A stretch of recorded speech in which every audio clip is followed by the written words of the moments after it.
Good evening, everyone. I'm Alan Joines, Mayor of Winston-Salem. It's my pleasure to call to order this May 18th meeting of the Winston-Salem City Council and ask the city clerk to call the roll, please.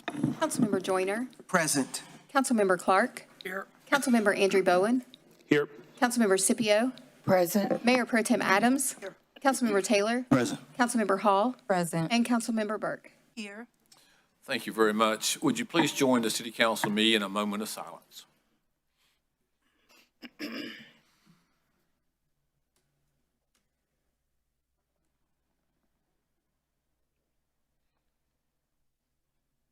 Thank you. Would you join the city council and me in the Pledge of Allegiance? I pledge allegiance to the flag of the United States of America and to the republic for which it stands, one nation, under God, indivisible, with liberty and justice for all.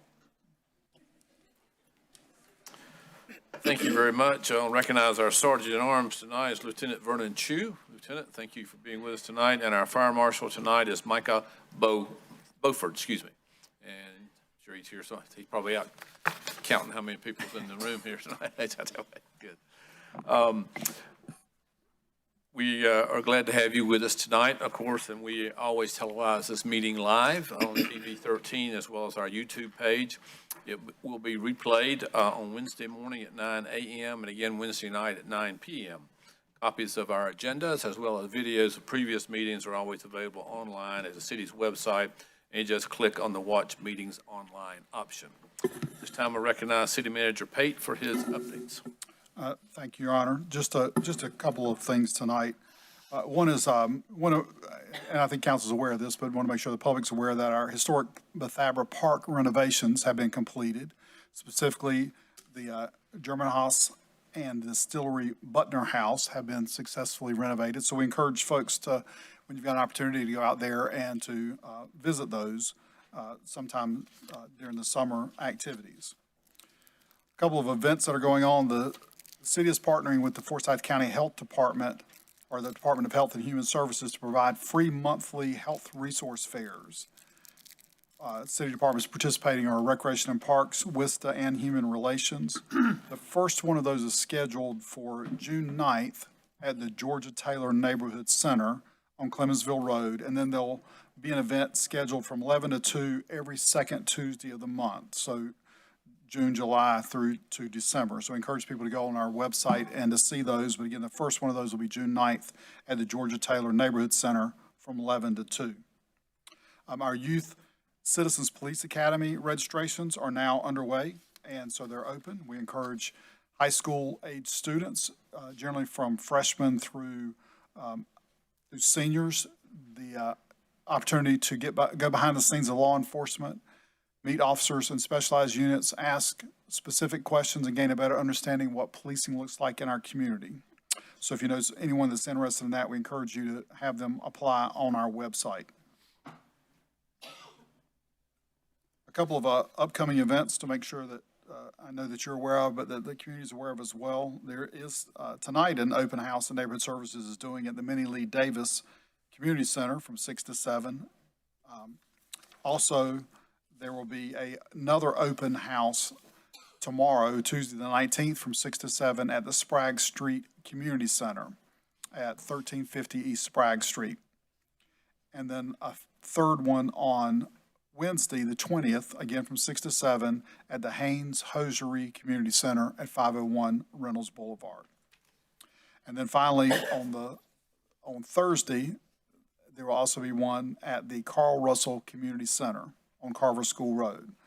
So we encourage everybody to come out and see, get more information about their Neighborhood Services Department and what they provide. And just a reminder to council, you will on Thursday have a committee of the whole budget workshop here at the city on, that's Thursday the 21st at 2 p.m. And with that, I'll stand ready to answer if there's any questions. Any questions to City Manager? Seeing no one, thank you, Mr. Pate. We do have one honorarium tonight, so I'd ask the city clerk to read item H1, please.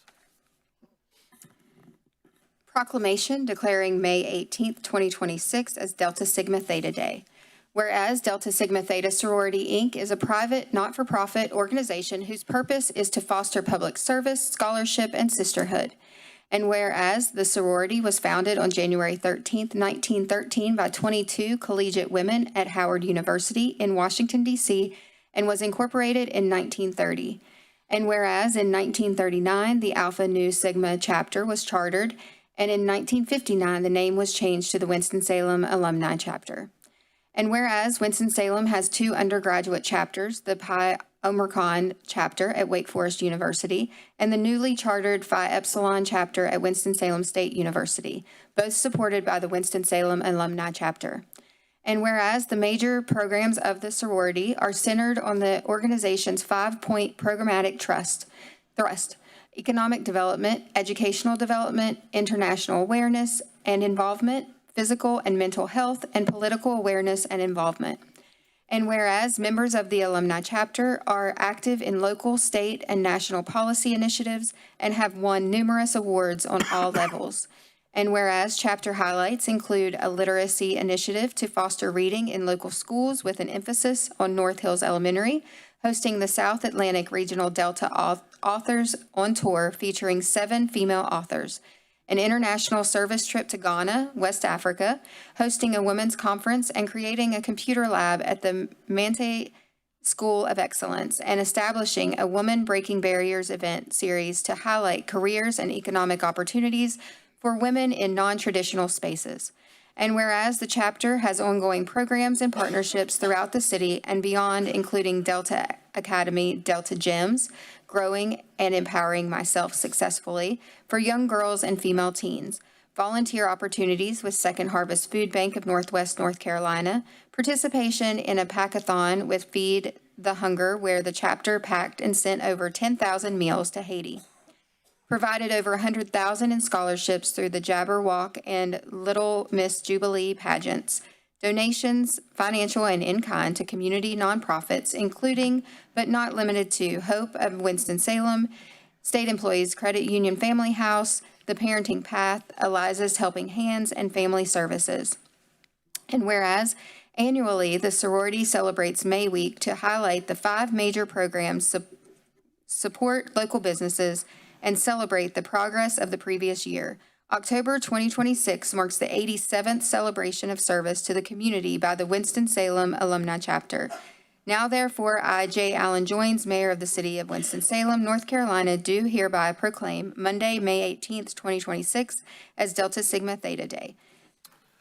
Thank you. You probably noticed we have a number of ladies in the audience wearing red, and a couple up here as well. So I'm happy to present this to our, who's coughing? To our own city attorney, Camille French, who is the president of the local alumni chapter. So I'll meet you down there.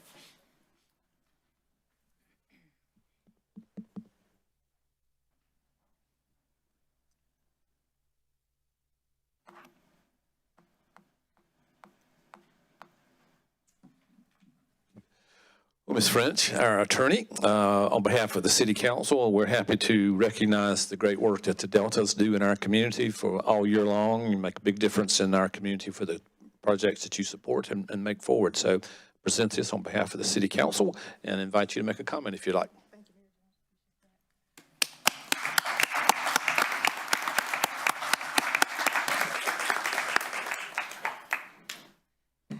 I would just like to ask those members of Delta Sigma Theta that are here and present to please stand as I make this brief announcement and brief statement to the council. So good evening again, Mayor Allen Joines, Mayor Pro Tem Adams, and the members of City Council. My name is Camille French, and I hold the position and have had the honor of serving our chapter for the past 4 years as president. I want to thank you for this honor tonight. This is the final event of our May Week celebration, which is, again, a national initiative where we highlight education and entrepreneurship in our local community. This past week, we highlighted and patronized local Black-owned businesses and encouraged others in our community to pour into local businesses to stimulate the economy. We also hosted a cash mob where young entrepreneurs had an opportunity to have pop-up shops. And we also gave out this year over $15,000 in scholarships to several amazing young women from our local high schools. We have also, as you heard, partnered with Second Harvest Food Bank and have had dynamic program just throughout this year. You can actually find a recap video of our past 4 years on our chapter's website. I bring all of this information to you tonight to let you know that the Winston-Salem Alumni Chapter continues to be a community partner here in Winston-Salem. We actually birthed the Delta Fine Arts Center from our very chapter, bringing arts and cultural events to the East Winston and the entire city. We are committed now more than ever to partnering with the city and its leadership to ensure that we address various joint concerns, including youth violence, affordable housing, and homelessness.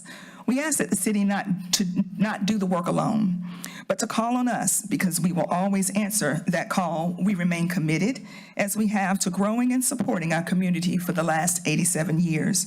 With almost 300 members, our goal is to be the premier partner for scholarship, sisterhood, and service and social action here in Winston-Salem. We thank you again for this honor tonight. Thank you.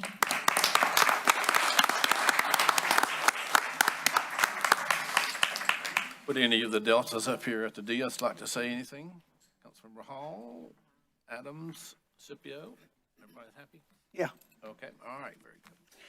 We'll move on to our agenda, which is comprised of two parts, the consent agenda and the general agenda. The consent agenda is always taken first by our council. This agenda is comprised of items that have been unanimously recommended by a committee of the city council or are being submitted in accordance with established city procedure. There'll be no discussion of the items on this agenda unless a council member requests that an item be removed from the consent agenda and considered individually. Items not removed from that agenda will be enacted with one motion. Council members, are there any items you wish to pull from the consent agenda? I move for approval of the consent agenda. Second. Thank you. Second by Councilmember Hall. Although this will be a voice vote, all those in favor of the motion, please say aye. Aye. Anyone opposed, no. That is unanimous. Thank you. We'll now move to the general agenda, which includes an item designating opportunity zones here in the city. There will be public hearings on 3 zoning petitions, site plan, a unified development ordinance, a text amendment, and the proposed city budget.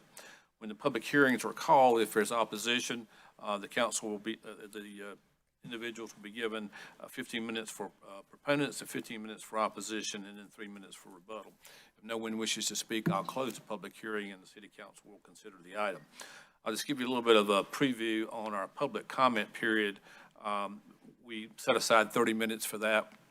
Tonight we have, I think, 15 people signed up for speaking on it. So tonight we'll limit our comments to 2 minutes so we give everybody a chance to be heard tonight. So now we'll go to item G1, please.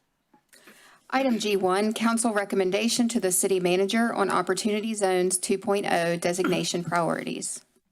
Mr. Millett, if you would, please. Yes, good evening, Mayor Pro Tem Adams, and members of council. You will recall that the Opportunity Zones program was created in 2017 by the federal government to spur investment by offering federal tax benefits for investing capital gains into designated economically distressed communities. Opportunity Zone tax incentives can be used for commercial and industrial real estate, housing, infrastructure, and existing or startup business investments. In North Carolina, the Department of Commerce is leading the state's process for certification for Opportunity Zone 2.0. Until June 7th, they are accepting recommendations from local governments, economic development organizations, and the general public. North Carolina developed 3 state-level guidelines when evaluating eligible tracts for their ability to support long-term economic competitiveness and community revitalization. Those 3 areas are business development and job creation, strategic local revitalization, and pathways to increased housing supply in high-need areas. And for Forsyth County, there are 26 eligible tracts, and Commerce has advised that we are able to nominate 5 of those 26. City staff reviewed the eligible tracts and identified those areas that most closely align with the state's guidelines. Staff also consulted with Greater Winston-Salem, Inc. for feedback as well. Those recommendations were presented at Committee of the Whole last week, and we received feedback from members of the committee and also subsequent to that meeting.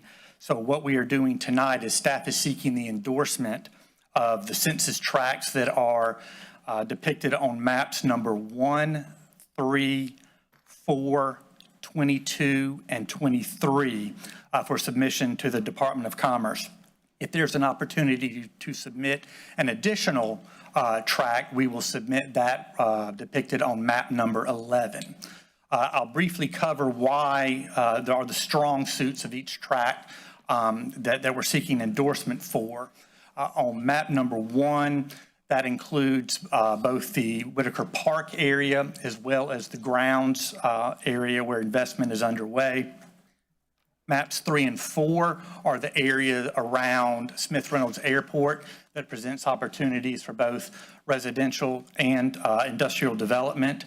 And then areas on maps 22 and 23 really build on the Choice Neighborhoods Initiative and provide opportunities for additional affordable housing there. I'm happy to answer any questions. Thank you, Mr. Millett, and the council did give feedback to the manager, to you, after our committee of the whole there. So any questions, Mr. Millett? Is there a motion to approve the recommendation? I move for approval of the recommendation. Staff recommended census tracts for submission to the Department of Commerce as opportunity zone nominations. Thank you. Is there a second? Second. Second by Councilmember Joyner and Councilmember Hall at the same time. Discussion? Not all those in favor of the motion, please indicate by voting yes. Anyone opposed, vote no.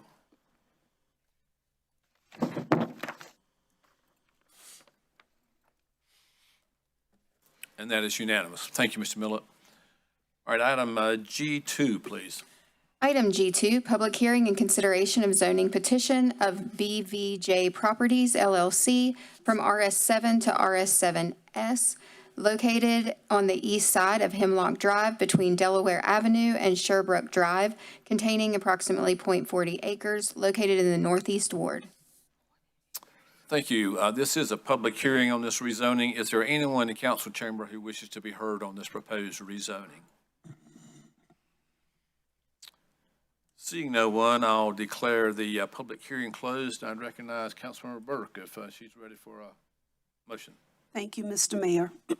I move for approval of 1, the statement of consistency for the approval of this item, and 2, W-3680. Is there a second? Second. Second by Councilmember Hall. Any further discussion or questions? If not, all those in favor of the motion, please indicate by voting yes. Anyone opposed, vote no. And that is unanimous. Thank you, Councilmember Burke. Item G3.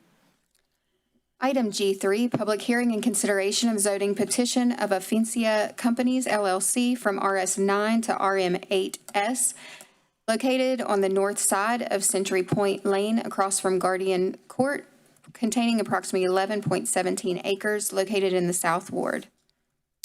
Thank you. This is again a public hearing. Is there anyone in the council chamber who wishes to be heard on this proposed rezoning? Seeing no one, I'll declare the public hearing closed, and I recognize Councilmember Joyner. Thank you, Mr. Mayor. I move for approval of the statement of consistency for the approval of W3681. Is there a second? Second. Second by Councilmember Scipio. Any further discussion or questions? All those in favor of the motion, please indicate by voting yes. Anyone opposed, vote no. And that is unanimous. Thank you very much. Item G4. Item G4, public hearing and consideration of zoning petition of High Heat Marketing LLC and M Legacy Properties LLC from RS9 to RSQS, located at the northwest intersection of Jerry Street and Lansing Drive, containing approximately .62 acres, located in the Northeast Ward. Thank you. Is there anyone in the council chamber who wishes to be heard during this public hearing on this proposed rezoning? Seeing no one, I'll declare the public hearing closed and recognize Councilmember Burke. Thank you again. I move for the approval of the statement of consistency for the approval of this item, and 2, W-3683. Is there a second? Second. Second, Councilmember Scipio. Any further discussion, questions? Not all those in favor of the motion, please indicate by voting yes. Anyone opposed, no. And that is unanimous. Thank you, Councilor Burke. Item G5.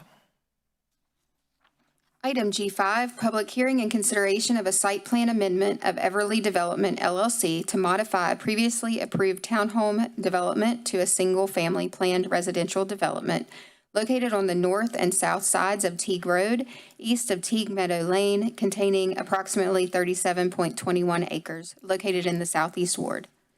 Thank you. Is there anyone in council chamber who is, wishes to be heard on this proposed rezoning? Yes, sir. Are you, just a moment, are you a proponent or an opponent? Opponent? Okay, hang on just a minute. It's the proponent, we'll hold the public hearing, so we'll hear from the proponent, so you would have 15 minutes for presentation. The opponents will also be given 15 minutes. So if you come forth and give your name and address for the record, the proponent.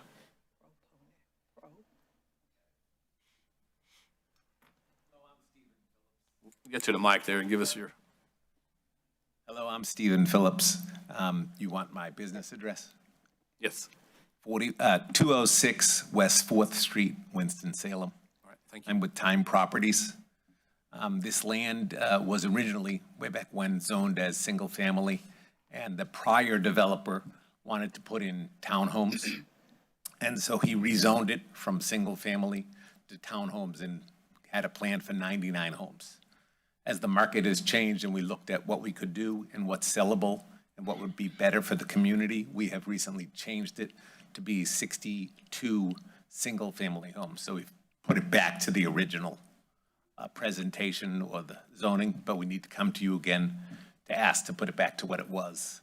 As 62 homes, we're very excited about it. We did have outreach with the entire community. There were 2 people who asked for something south of Teague Road, and we told them we would help them with that. There was 1 person who had a concern about what would go on north of our property, but we pointed out that there's 6 acres of open space between our development and their development that we are not going to touch. It's across a stream, and we're not looking for any stream crossing or anything else. It's just part of the land. So that 1 person had spoken up at the Planning Commission. I don't know if it's the same fella here, but as it is, we're very excited about being able to bring 62 single-family homes to that area of Winston-Salem. Thank you very much. Thank you. Anyone else for the proponents? Okay, for the opponents, if you would come forward, please, sir, and give your name and address for the record.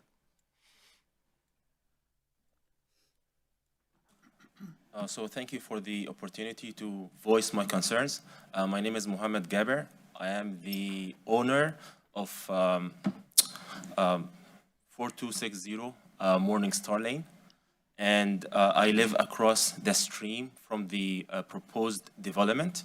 And my biggest concern is 11 properties in the proposed development are located in the 100-year flood plain, or the flooding like zone. And in actuality, we think that this is historic, this is the history of the area. Like 11 properties are located in this like flooding zone. However, like in actuality, in reality, the floodplain is much like wider. We have seen that the water comes to our doorsteps in the past like few years.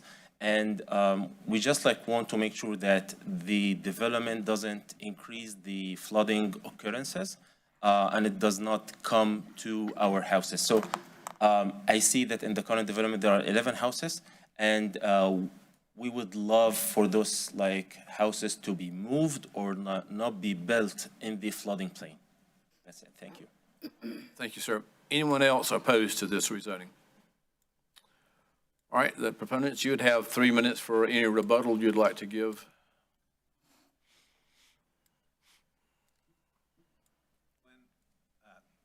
First thing, Time Properties spelled T-H-Y-M-E, just for the record. We have developed the property to have proper storm control measures. There are no properties in the 100-year floodplain. There are 3 that currently show a portion of their backyard would extend there, but we're working on recertification of that because we don't believe they will be in the floodplain. So I'm surprised to hear him say that. We're outside the stream, and I don't know what else to say.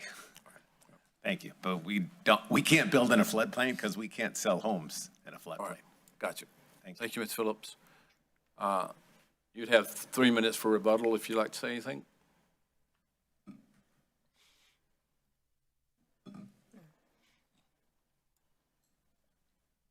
The map that I was provided shows that 11 properties are in the 100-year flood plain. So I'm not sure why the gentleman is saying they're just 3. They're actually 11. They are properties numbered 11 to 21. And as I say, in actuality, we see flooding coming, like our properties are not in the 100-year flood plain. And yet, the flooding comes to our doorsteps. Like my neighbor had to put bags of sand to prevent the flooding from getting into his house. Okay. Thank you, sir. I'll close the public hearing. Mr. Murphy, could you comment on you're going to give your report to the planning board now. Could you also comment about building in the 100-year floodplain as well?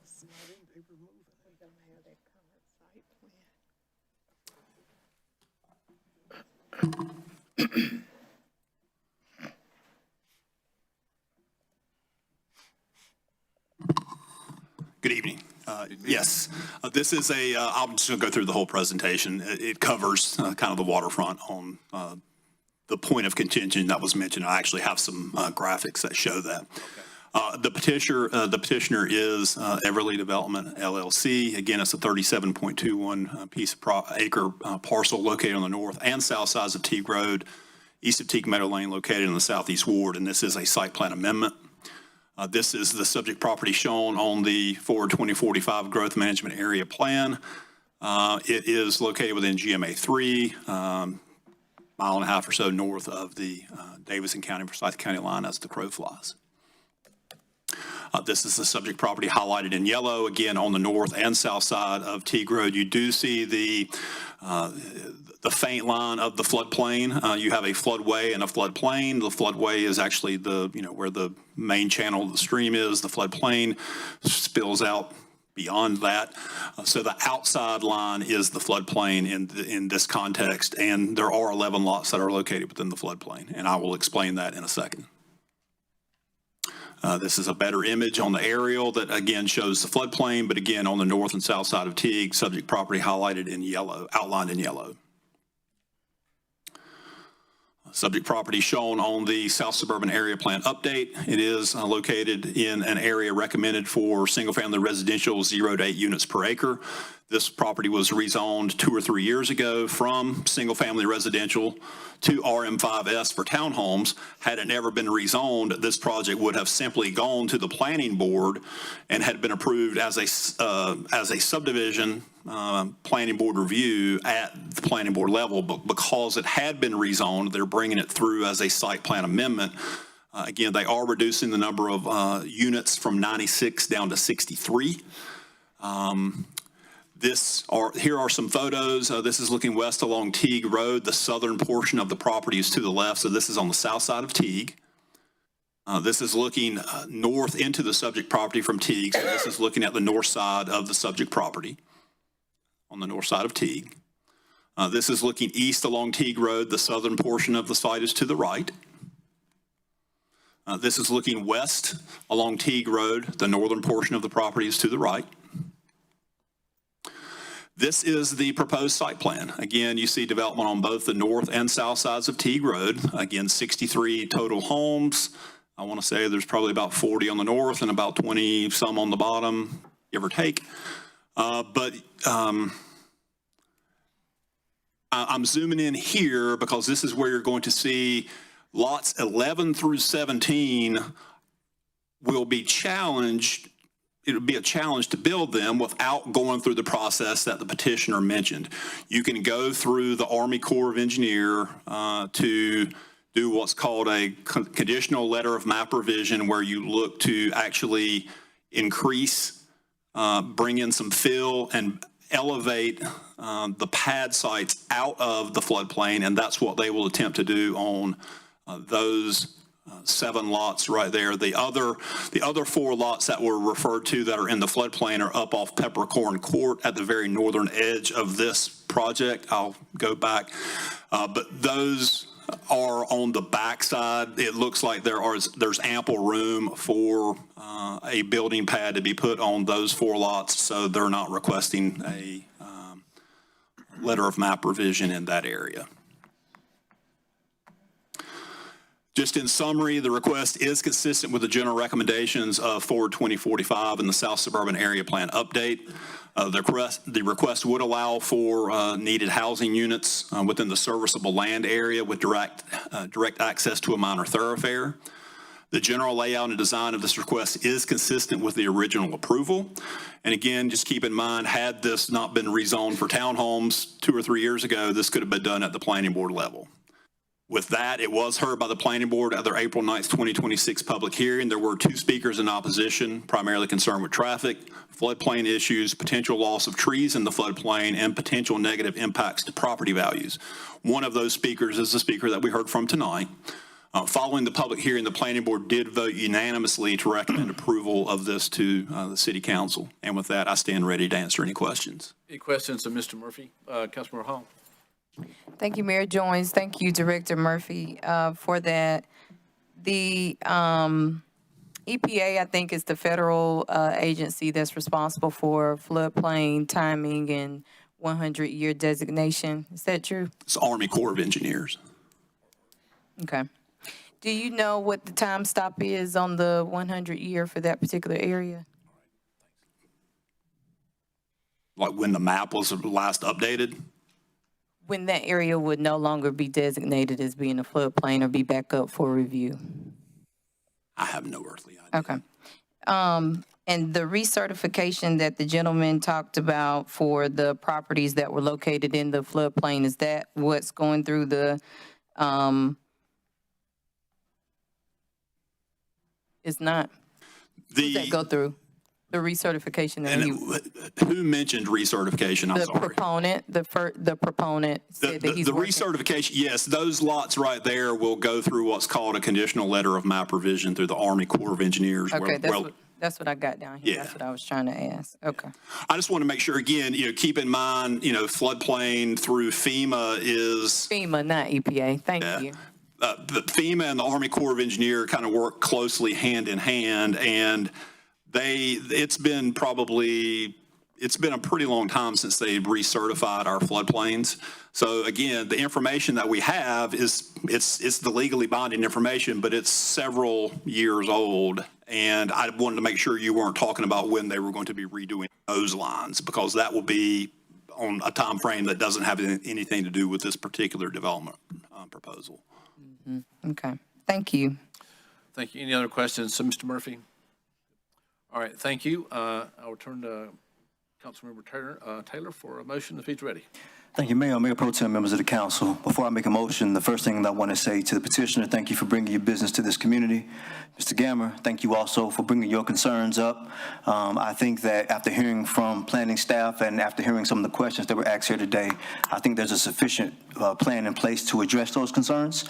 It sounds like this is a situation where potentially we were looking at 96 homes. Now we're looking at something around 62 or 63, a little bit less intrusive, more involved with the community. So therefore, I move for approval of 1, the statement of consistency for approval of this item, and 2, W-3682. Second. Second by Mayor Pro Tem Adams. Any further discussion, questions? If not, all in favor of the motion, please indicate by voting yes. Anyone opposed, vote no.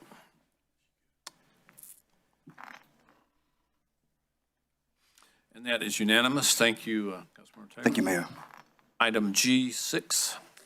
Item G6, public hearing and consideration of UDO CC 34, a text amendment to modify chapters 2, 3, and 4 of the Unified Development Ordinance to comply with North Carolina House Bill 926. Thank you. Before we do the public hearing, I'll ask Mr. Murphy to give us just a brief synopsis of what we're doing here to get consistent with House Bill 926.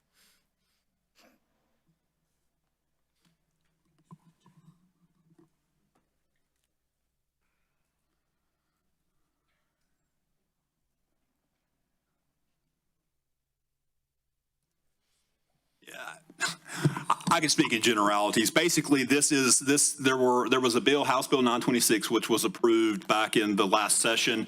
There were 25 to 30 changes, only 4 of which related to our Unified Development Ordinance.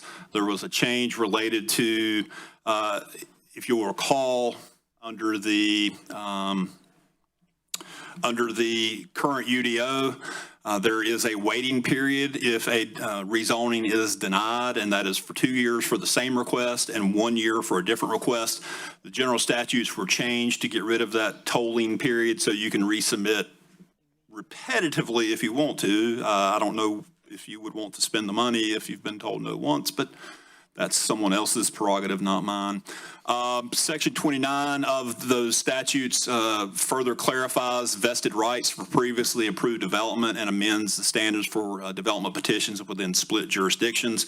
So the language before you basically addresses that, and there are 4 different changes and where we've gone in and modified the section to basically mirror what's required by state law. So at the end of the day, all we have done is made those 4 changes to be consistent with the statutes. And with that, I'm glad to answer any specific questions. Any questions, Mr. Murphy? Councilor Andre Bowen. Thank you, Mr. Mayor. So with these changes, if the petitioner comes back on several occasions, are they required to change or modify their original plan, or they can just keep bringing the same plan over and over again? I mean, I think I would, if it were me, I would probably modify it, yes. But they would not be required to. You're a reasonable person. I expect you to do so, sir. Yes, sir. Thank you. All right, thank you. This is a public hearing. Is there anyone in the audience who wishes to be heard on these proposed changes to our Unified Development Ordinance? And Mayor, I would be remiss if I didn't say it was a recommended approval by Planning Board and also by the General Government Committee. Very good. Thank you, Mr. Murphy. Seeing no one, I'll declare the public hearing closed and recognize Mayor Pro Tem if she's ready for a motion. Thank you, Mayor. I move for approval of 1, the statement of consistency for approval of this item, and 2, UDO 6034. Is there a second? Second by Councilmember Joyner. Any discussion, questions? All those in favor of the motion, please indicate by voting yes. Anyone opposed, vote no. And that is unanimous. Thank you very much. Item G7. Item G7, public hearing on proposed City of Winston-Salem budget for fiscal year 2026-2027. Thank you. I'm going to turn the meeting over as soon as Mr. Tesh makes a brief comment there to Chairman of the Finance Committee, Mr. Clark. Mr. Clark, I understand there's 32 people signed up for the. You have a list? The city clerk has the list, and she'll be bringing it up. Okay. So I don't know if you want to limit comments to 2 minutes. I'll comment. Okay. On that. All right. Good. Speak first. Mr. Tesh, go ahead. Good evening, Mayor, Mayor Pro Tem, members of the City Council. This is the statutorily required public hearing for budget adoption as part of the 26-27 budget. I have just a few slides. I will say all of these are information that have been seen before, either by the presentation done by the city manager 2 weeks ago or in the budget workshops that you have been a part of. Would encourage people to go and watch those videos. Again, the 27 budget priorities include maintaining the current levels of service that we are providing, making strategic investments, looking at those facility condition assessments that are coming in to prepare for future debt-funded priorities, and as always, maintaining compensation and benefits that make us a regional employer of choice. Total budget for the year, just under $703 million. If you were looking at that, again, year to year, there is a significant increase in debt because of one-time debt payoff in FY26. You have operating increases of just over 4%, and the capital improvement plan for 27, again, about the same, just over 1%.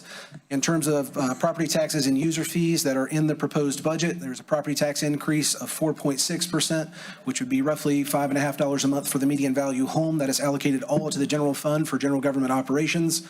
The Utilities Commission has requested or recommended 5% average water and sewer increases. There would be a $1 per ton increase at all of our solid waste disposal facilities, an increase of 4% effective in January for the Stormwater Fund. I believe is the 3rd year in a row of 4% increases in that fund, and then various other fees in recreation and parks, the city clerk's office, and some other places. In terms of what this means for the average household, the increases in property taxes, water and sewer charges, and stormwater would result in about $8.50 a month for the median valued home and average residential customer. For those motor vehicle privilege taxes are not increased in the FY27 budget. Just to quickly note, there are several things that are not in the budget. Departments have requested more than $20 million worth of operating, and as we looked at the capital improvement workshop last week, there are more than $100 million worth of other capital improvements that are unfunded as well. So although there is a property tax rate increase recommended, it is not to fund everything that has been requested at this point. And I want to note that I will be available tomorrow evening at the Sprague Street Rec Center along with Neighborhood Services. I was included along with another one of their meetings last week. I will say that I have received probably in the neighborhood of 40-ish voicemails, emails, and forms from the website about the FY27 budget.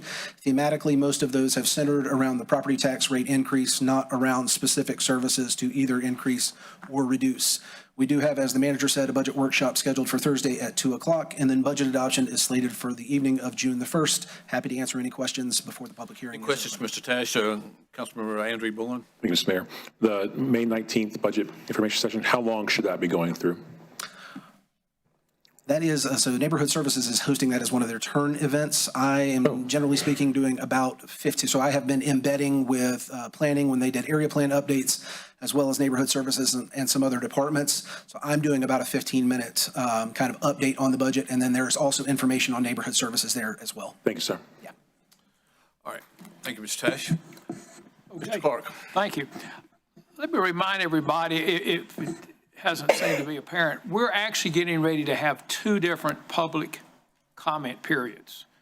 The first one is the public hearing on the budget. The second one, which I will run, the second one, which the mayor runs, which we have every month at the second meeting of the month, which is a general public comment period that you can get up and comment on whatever you may want to comment on. But the first one, which is the budget one, we will limit that to comments on the budget. We have 34 people signed up, more than that. I'm going to limit all comments to 2 minutes. Hopefully we can get this done in about an hour. I would ask you to be sensitive to time, and if there's 3 or 4 people from the same organization, you might want to consolidate and have 1 or 2 speak. Anyway, I'm going to call the names, and if you'll come up, give your name and address for the record, you will be able to see the clock tick you down. So we will start with Jamie Southern. If you'll please give your name and address for the record, and you have the floor, ma'am. Good evening, Mayor Joines, Mayor Pro Tem Adams, and council members. Thank you for the opportunity to speak tonight. My name is Jamie Rogers Southern. I serve as Executive Director of Bookmarks. Our grant request in this budget is not about creating programming, but about expanding access to programming that already serves tens of thousands of Winston-Salem residents every year. For 22 years, Bookmarks has been part of this city's cultural and civic life as a literary arts organization and as a nonprofit bookstore. Each year, we present more than 150 programs for the public, including author talks, book clubs, writing workshops, poetry readings, and story times. Programs that are free and open to the community. Our annual Festival of Books and Authors, the largest annual book festival in the Carolinas, brought more than 32,000 people from more than 30 states and 50 North Carolina counties last fall during our 20th anniversary celebration of stories. These programs draw people into conversation that span literature, history, culture, and lived experience. In a time when communities are increasingly experiencing isolation and disconnection, spaces like this are essential. The caliber of authors we bring to Winston-Salem is high and consistent. We host a wide range of recognized authors, writers, alongside important local, regional voices, ensuring access to culture and intellectual experiences that might otherwise not exist except in much larger cities. Our request addresses access gaps directly.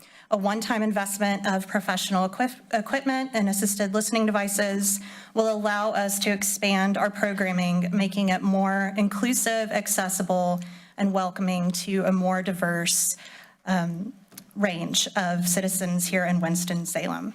Thank you for your time and consideration. Thank you, ma'am. Brooke DeJean.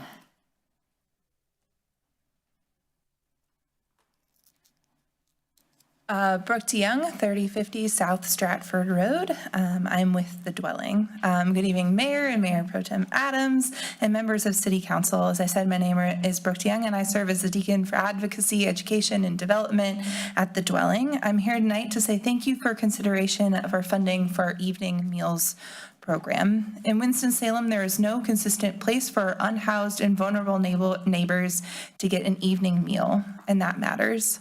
Hunger does not just make people uncomfortable. Hunger makes it harder to think clearly, harder to access care, harder to follow through on appointments, stay connected to support, or believe that tomorrow can be different. Last year, through our current meals program at the dwelling, which does not include evening meals, we served just under 40,000 meals to the citizens of Winston-Salem. That's 40,000 moments where someone was seen, welcome, and fed and invited to do more, to be more. That investment that you are considering would not just provide meals, it would strengthen a whole ecosystem of care in Winston-Salem. At the dwelling, we have a farm partnership up at Crossnor. We provide and receive local food from local restaurants that might otherwise go unused, and we turn that food into nourishment, community, and connection. So when you invest in the dwelling, you are also investing in a larger, greener ecosystem for Winston-Salem. So thank you for considering this investment, and thank you for recognizing that food is not only food, but it is care and sustainability and connection. Thank you.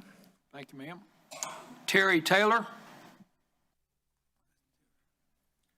Good evening. My name is Terry Taylor, 3716 Pride Road, East Bend, North Carolina, and I'm the president and CEO of Old Salem Museums and Gardens. First of all, thank you for your time this evening. Old Salem is more than a museum telling the story of the Moravians who settled here 273 years ago. We think of ourselves as one of Winston-Salem's defining places. We're a historic district, we're a living classroom, we're a major tourism destination that other cities envy. We're a preservation leader, a public gathering spot, and we're a deeply meaningful part of this community. Old Salem is also a significant contributor to the economy. We estimate that the direct impact on Winston-Salem for Forsyth County is more than $14 million and expanded to $23 million when you look at the entire region. We support tourism, local jobs, restaurants, hotels, small businesses, and we contribute to the vitality of downtown and the surrounding communities. Financial support from Winston-Salem City is very important to us and our 117 employees. In 2025, we welcomed 44,000 visitors to Old Salem, and that's a 6-year high after COVID. We also welcomed 17,000 school kids on school trips. Countless other people visit the historic district, getting their Old Salem experience, but just walking through without the purchase of a ticket or a product in our stores. Our request comes at an important time as we celebrate America's 250 and the first 4th of July celebration in the United States in Salem Square in 1783. Thank you for your continued support and consideration of Old Salem. We appreciate you. Thank you, Mr. Taylor. Ken Mullins.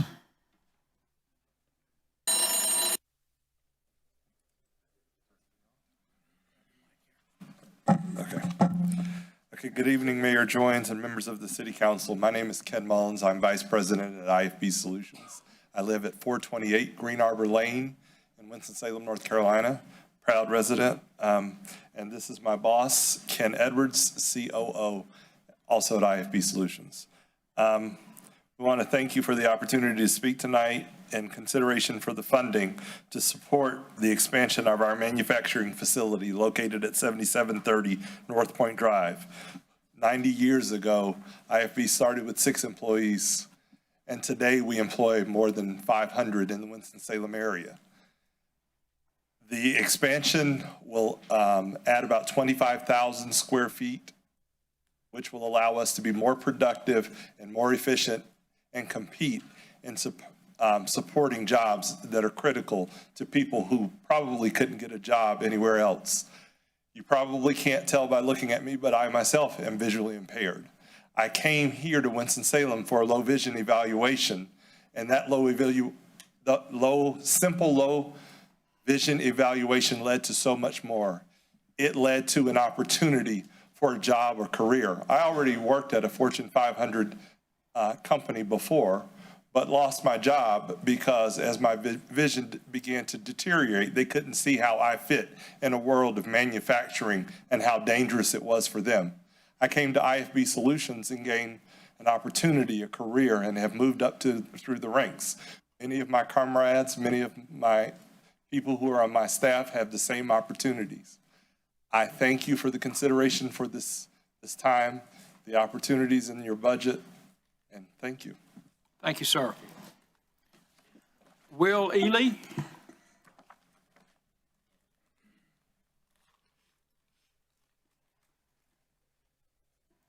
Good evening, Council. My name is Will Ely. I reside at 120 East Devonshire Street, and this is my colleague Richard Sebastian, who lives at 1514 Cloverdale Avenue. Our active consolidation. We're on behalf of Piedmont Environmental Alliance. We are your local environmental organization committed to building a more just, resilient, and environmentally sustainable community. As an ARPA-enabled grantee, we have sparked more than $6.3 million of new clean energy investment locally, which includes 2 of the largest solar projects in our state's history, our city's first ever all-electric school bus, its first solar-powered school, and its first ever clean energy workforce training program with our Solarize the Triad partners. With housing and energy prices at all-time highs, our organization's track record of bringing federal dollars back to our community to solve issues at the intersection of affordability, climate resilience, and job creation are as critical than ever. We have helped capture more than $3 million of federal climate funding since 2024, and we want to bring millions more with our Energize Winston-Salem program. With $208 million of such funding at the state level, to help low and moderate income North Carolinians make critical energy upgrades to their home, we need the city's investment in our organization to continue to be that last mile to make sure that our nonprofit affordable housers, local residents, and our local contractors maximally benefit. With your financial support, we can improve lives, make our city more resilient, and make sure that jobs match the work that needs doing. I'm going to pass it over to Richard. And briefly, just a reminder that these funds in these tight budgetary times help with some of our own city's goals.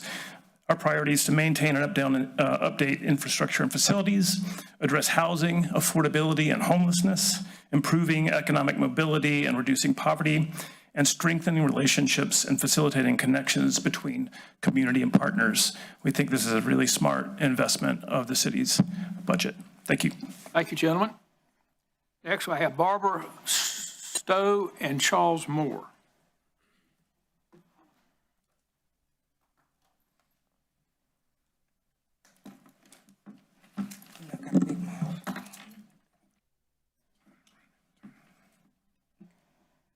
Well, good evening, Mayor Alan Jones, and Pro Temp Denise Adams, City Manager William Patrick Pate, City Budget Director Scott Tash, and City Council Member. My name is Barbara Stowe. I am the Executive Director of Rejuvenation Support Services, Incorporated, and I am here tonight with Charles W. Moore III, the co-founder of our organization. At Rejuvenation Support Services, we work with individuals who are often overlooked and in need of second chance. Many face challenges related to incarceration, homelessness, disability, addiction, mental health struggles, and opioid addiction. We provide transitional housing, recovery support, mentorship, workforce development, life skills, training, and education assistance for individuals working towards obtaining their GOD or their high school diploma. Our goal is to help people regain hope, stability, confidence, and independence so they can rebuild their lives and become productive members of our community. Residents in our program receive housing support, 3 meals a day, hygiene supplies, accountability, and guidance toward a long-term success. One success story involves an individual who came to us after living under bleachers at our baseball field. with nowhere else to go. Through support and structure, he regained employment, rebuilt stability, and successfully transitioned from our program to 100% self-sufficient. As you make funding decisions during this budget process, we ask that you keep rejuvenation support services in mind so we can continue helping individuals move forward in life. Thank you for your leadership, your service, and your consideration. Thank you in advance. Thank you. Thank you, folks. Elizabeth Dampier. Good evening, Mayor Joines, Mayor Pro Tem Adams, Finance Chair Clark, and the rest of the council. My name is Elizabeth Dampier. I'm the CEO at Callidium, located at 120 West 3rd Street here in downtown. Thank you for your past investment in Callidium. At its core, we exist to help make Winston-Salem a place where people want to live, work, and raise a family, and where they can see a future for themselves. Callidium is a regional destination. Each year, we welcome more than 200,000 visitors into the heart of downtown. 42% of the general admission visitors are from outside Forsyth County. That's not just museum attendance, that's foot traffic, economic activity, people eating and buying in our community, and energy that supports the continued vibrancy of our city center. But what matters just as much is who we serve. Through our opportunities, nearly 20% of our visitors come through free or reduced cost admissions, including Museums for All, community access passes, Blue Star museums, free field trips and programs for our schools, and more, which represents nearly $500,000 annually in direct community investment. This work directly aligns with the city's priorities. We are supporting livable neighborhoods by creating shared spaces for families. We are advancing equitable access to the community. We are strengthening downtown vitality, and we are contributing to workforce development by providing programming in literacy, engineering, robotics, and other critical STEAM skills while helping young people build curiosity, confidence, and critical thinking skills. We are deeply grateful for the city's past support, which has made this work possible. As you consider future investments, we hope you will continue to see Callidium as a partner in building a more vibrant, connected, and opportunity-rich Winston-Salem. We ask you to see the museum as necessary in our community, not simply nice. Thank you. Thank you, ma'am. Angie Murphy. Can you hold 1 second? Sure. We just had several people leave. If there are any more people in the other room, they can certainly come in.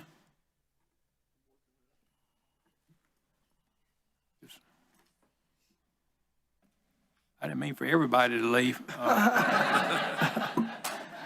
It's just, I know there are people in the overflow.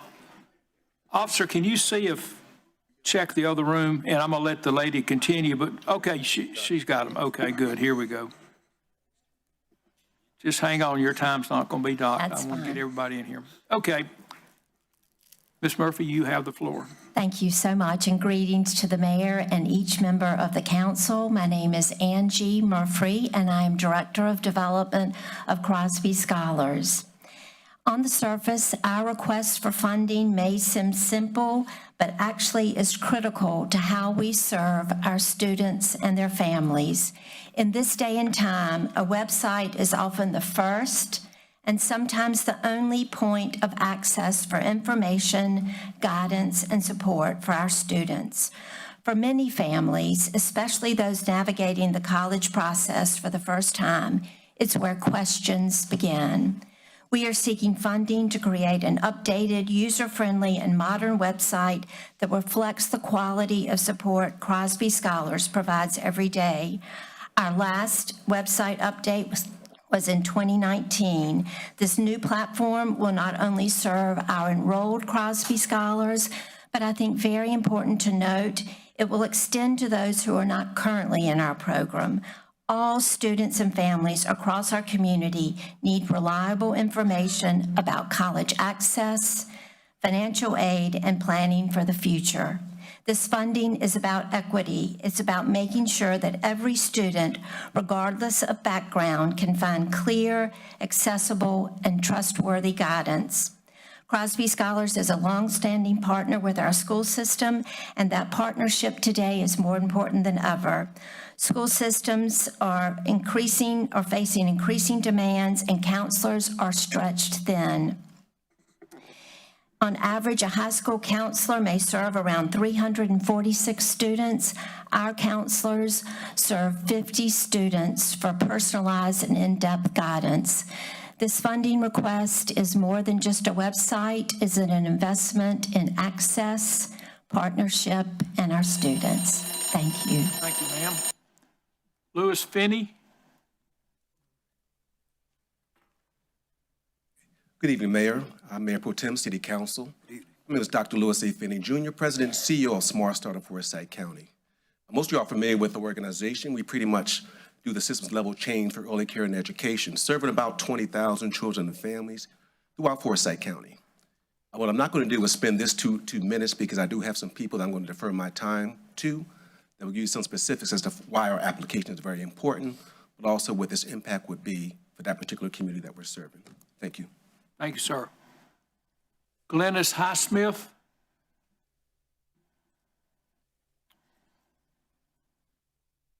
By the way, every speaker gets 2 minutes. You don't need to. And you have your 2 minutes, Ms. Highsmith. Thank you. Good evening.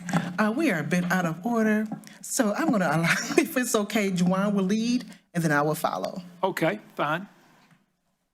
If you'll give your name and address for the record, sir. Indeed. Good evening, Mayor Joins, Mayor Pro Tem Adams, members of the City Council, and manager. My name is Juwan Crowell, Director of Development and Community Engagement for Smart Start of Forsyth County. And I'm also a proud native and product of Winston-Salem, North Carolina. Before joining Smart Start of Forsyth County, I served 15 plus years in the Winston-Salem Forsyth County school systems in every capacity you could think of. And then transitioned to an educator for Lawrence Middle School on Thurman Street, in the very community this investment will serve. I did not read about the needs of Boston Thurman in a report. I showed up there every day. I taught those children. I know those families, and I can tell you from direct experiences that this community has always had the strength. What it has lacked is the investment to match. Boston Thurman, Happy Hill. These communities were not chosen at random. They were chosen because the need is urgent, visible, and deeply rooted in Winston-Salem. Boston Thurman is home to roughly 3,600 residents and Happy Hill residents, one of the city's most historic community, including the site of Winston-Salem first public housing development. These neighborhoods carry history, but they also carry the weight of long-standing barriers to opportunities. For families in Boston Thurman and Happy Hill, access to reliable, high-quality child care is still too often out of reach. And when child care is often out of reach, everything else becomes harder. Keeping a job, increasing income, maintaining stability, and making sure children enter school ready to learn. Not in just a child care issue, it is a neighborhood stability issue. It is a workforce issue, and it is a Winston-Salem issue. We're not asking the city. Time's up. Thank you. Thank you. Ms. Smith. At this time, I'll pass it to Lenise Highsmith, our Chief Impact Officer. Thank you. Ms. Highsmith, you have the floor. Thank you. As Juwan stated, I'm Glenise Highsmith. I'm the Chief Impact Officer for Smart Start of Forsyth County. And just to expand on what Juwan already shared, right now, more than 300 families are on county subsidy wait list. And this target initiative, for this targeted initiative, the barriers we know are real. They exist. We know there's inadequate funding. We know that there's limited quality options, and providers who need continued investments to move from short-term assistance to measurable lasting quality improvements is on a struggle. This initiative directly supports providers serving families in Boston Thurman and Happy Hill specifically. Providers like M&M Safe Haven, Bethlehem Community Development, James C. Coleman Learning Center, Gulick Learning Center, located right in Boston Thurman, and operated by Cassandra Gulick, treasurer for our newly established Forsyth Early Childhood Community Network Incorporated, an advocacy group of childcare. Several are already positioned for growth. Happy Hills holds 5 stars. J.C. Coleman holds 3 stars, but with the right investments, they too can be strong and ready to incur more funding, as well as serve more children. Higher star ratings open eligibility for North Carolina partnership, NC pre-K slots, subsidies, as well as sustainable revenue needed for more families to move off of the wait list into quality care, which means being able to sustain their families. Thank you, ma'am. Thank you. Daniel Joyce.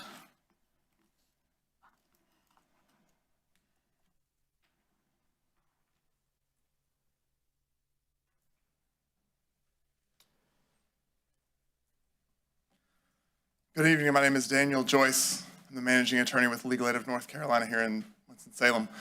The address is 102 West 3rd Street, Suites 460. Thank you for your consideration of our request for funding. We have appreciated the support of the City of Winston-Salem for many years. At Legal Aid, we represent clients in civil legal matters, specifically representing tenants facing issues with either evictions or habitability concerns. Your support has allowed us to expand our ability to conduct intake at the local level. This allowed clients who had court dates quickly approaching to be served more effectively.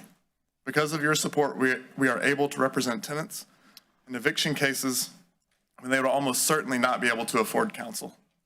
Additionally, we are able to serve clients who walk into our offices, and our attorneys provide immediate advice about how to handle their cases.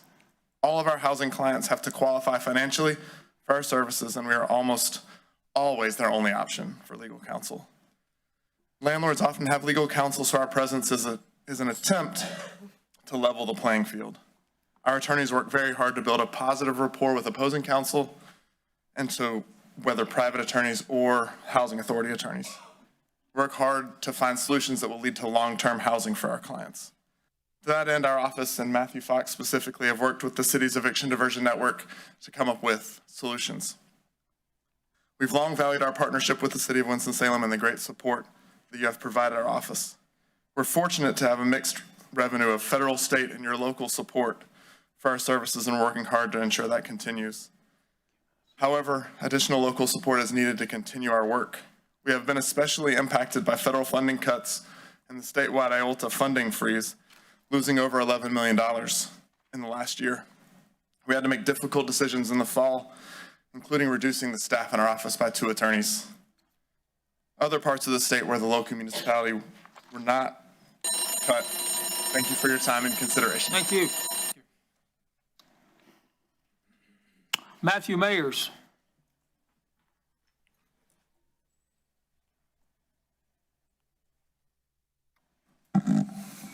Hi, Matthew Mayers, 2844 Wesleyan Lane, and my friend Bill Blancato here.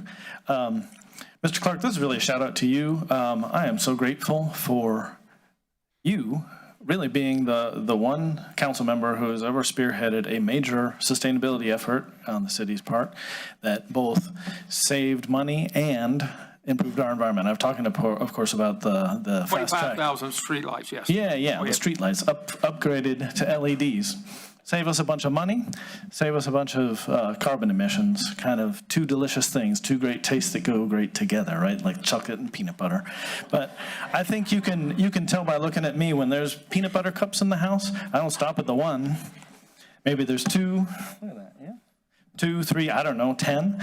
But the great thing about these energy efficiency updates that you could be putting in your budget is they're not going to expand your waistline like mine. They're going to trim and fit your budget because you start saving immediately, and then they start self-funding over the years once they've paid for themselves in a few years. It's a good deal. Can we afford it? When I ask myself that question, I like to think about a young person that I love. Maybe you do too. For me, it's my 6-day-old great-nephew, Zane.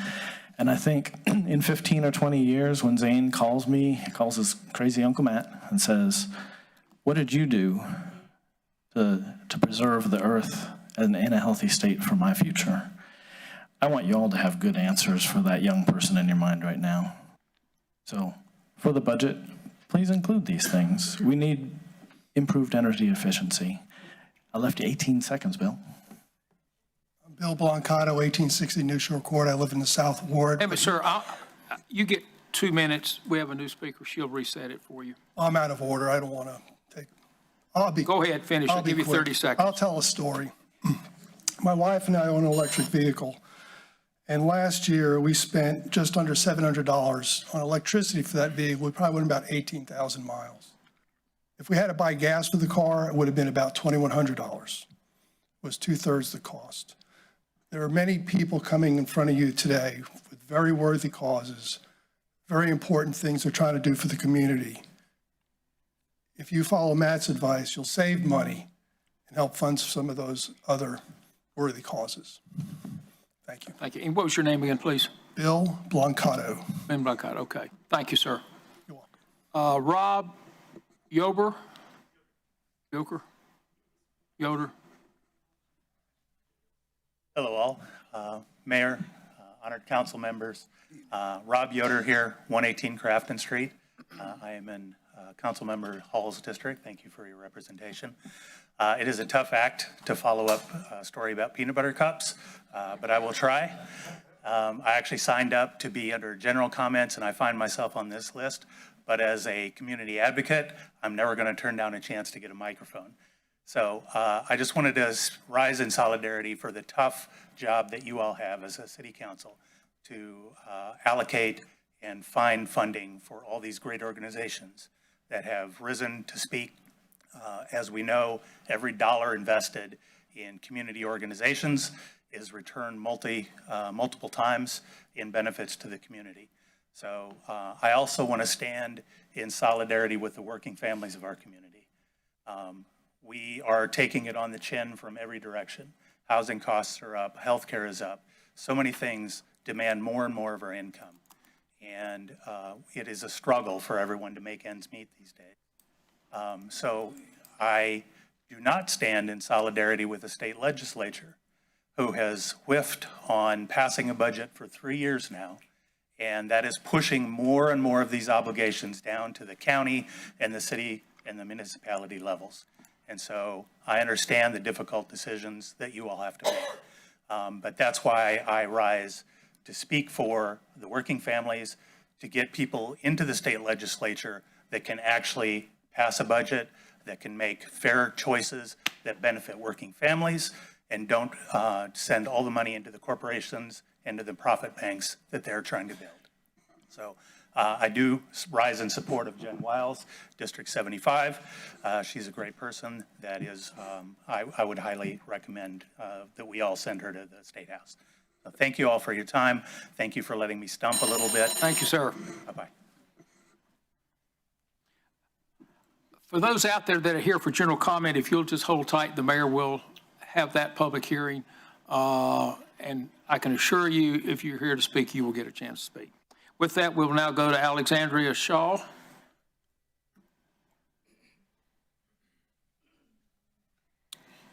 Good evening, Mayor Joines, Mayor Pro Tem, and City Council members. I'm Alexandria Shaw at 206 North Green Street. And I just want to start by saying less than 1%. That is the percentage of commercial airline pilots that do not look like me necessarily. Not woman, not black, not a diverse set. When you fly commercial right now, you don't really see a lot of pilots that are of diverse, representative of our city nationwide. I'm the executive director of Jim Shaw Ace Academy, a youth aviation nonprofit that has been in this community now for 15 years. We have touched many lives through summer aviation programming, STEAM programming, and festivals. Last year, we served about 90 students, and of those students, a couple of them will be studying to get their airframe and power plant license to work on planes. Even if you don't fly commercial, planes are so integral in our everyday lives, whether it's those Amazon packages, whether it's, business and you need to go meet somebody or to see family. So right now, there's a crucial time for pilots, but there's also a crucial time for mechanics. Our students have also gone to Elizabeth City to fly in the U.S. Coast Guard, and these are all local students who studied right here in the Winston-Salem County school system. That is the impact that we're bringing. That is the impact that we'll continue to bring, not just through our summer program where dreams take flight, but also through our festivals. Like I said, the Skybound Flight Festival had over 1,000 people that did drones. Some of you were there.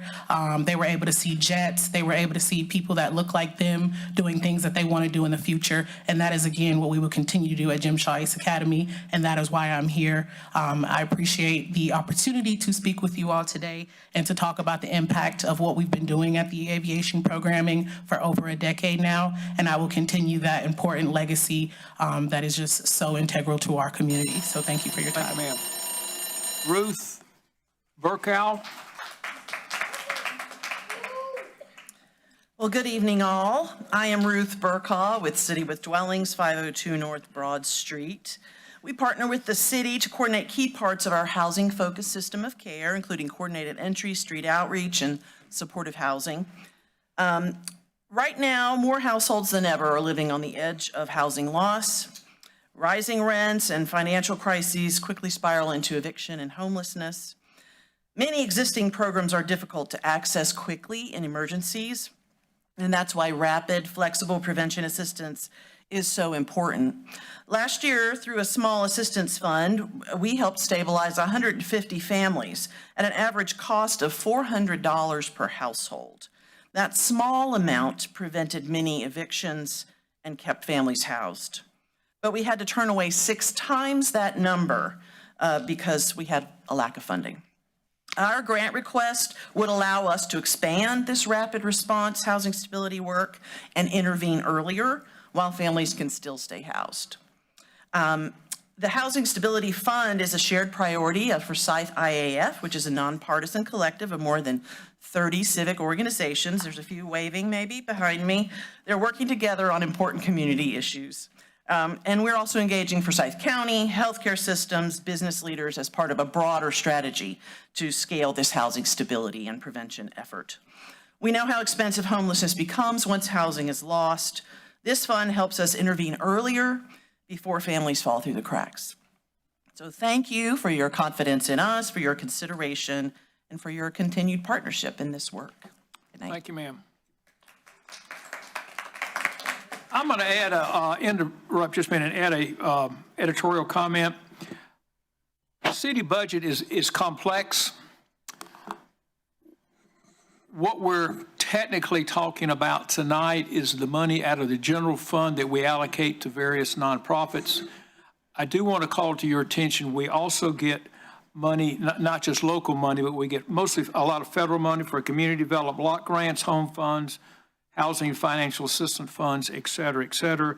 They add up to, I would say, well over $1 million. They are handled a different part in the budget. They're important, but if you really want to know the total impact that the city makes, you have to look at both the general fund allocations as well as the allocation of those funds. If you happen to see one of these, the budget books, they're in Roman numeral 26, that's XXVI. I just mentioned that in that the dwellings, City with Dwellings, Habitat, some other folks are listed on that page. So understand, not only are we having 2 different public hearings tonight, but there's several different pots of money that we use to allocate to various organizations. And with that, we will now go to page 2, Melissa Smith.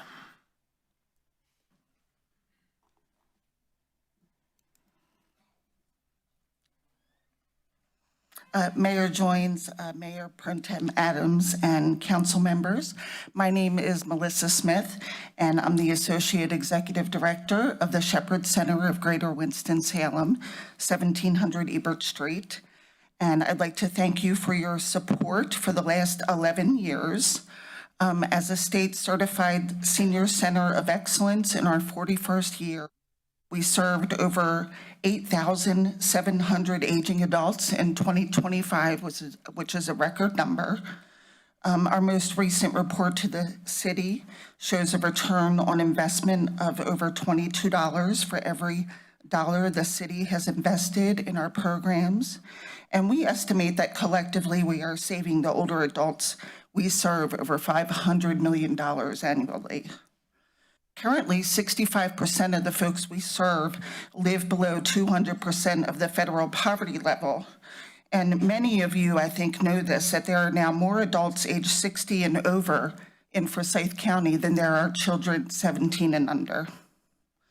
We are assisting aging adults who need transportation to medical appointments and grocery shopping, and also using this funding to provide supplies for minor home repairs that our volunteers are doing.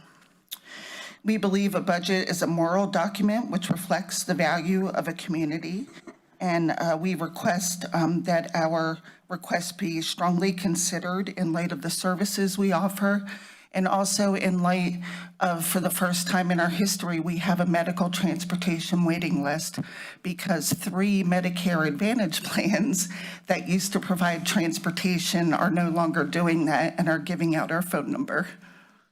So thank you so much for considering. Thank you, ma'am. Bethula Barron. How close on that one?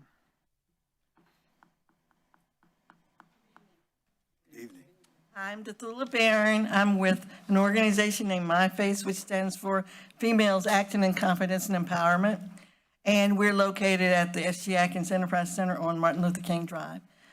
We started officially, I guess you could say, or maybe unofficially, several years ago in providing services to single mothers. I was a single mother. Many people who are on our board and in our volunteer group have been single mothers. And we realized how difficult it is to raise children alone as a single mother. And so we came together to form this alliance or this coalition of women primarily to serve mothers. Historically, African American and other women of color have been disenfranchised and have not really started on an equal level with many other people in our society.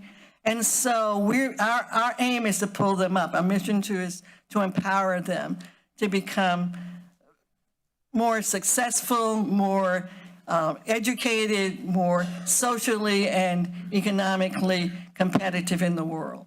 One of the things that we're doing now is we're working with several women from all over Forsyth County and Winston-Salem. And when we first started, we were actually working just in the Boston-Thurman community.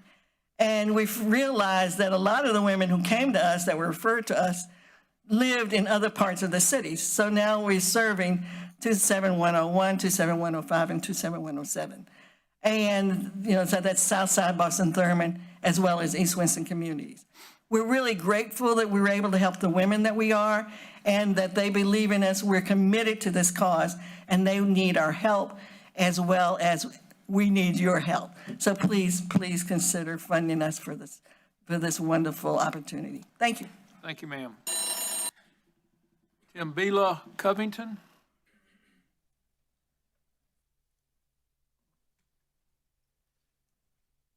Good evening, Timbila Covington, 313 Indira Mills Court, Winston-Salem, North Carolina, 27101. As stated, my name is Timbila Covington, and I'm here on behalf of Neighbors for Better Neighborhoods. NBN has been a part of Winston-Salem's neighborhoods for more than 30 years. NBN's work is in helping residents organize, lead, connect, and respond to the needs they see every day in their communities. So tonight, I'm asking for your support of our resident-led neighborhood wellness proposal. Our work focuses on neighborhoods in 27101, 27105, and 27107. These are places where residents continue to face health inequities, barriers to services, and a need for stronger neighborhood engagement and support. This proposal is about more than programming. It's about helping residents be connected here and empowered while improving access to wellness resources and strengthening neighborhood relationships. Our ask to the city is $32,500. Neighbors for Better Neighborhood continues to fill important gaps by doing work that is with trusted communities, grassroots work, resident-centered work that many systems cannot do alone. We are also prepared to be flexible and adjust if needed while still doing this work to deliver meaningful outcomes and neighborhood impact through this project. Thank you, Mayor. Thank you, Mayor Pro Tem and Council. Thank you, ma'am. Jenny Easter.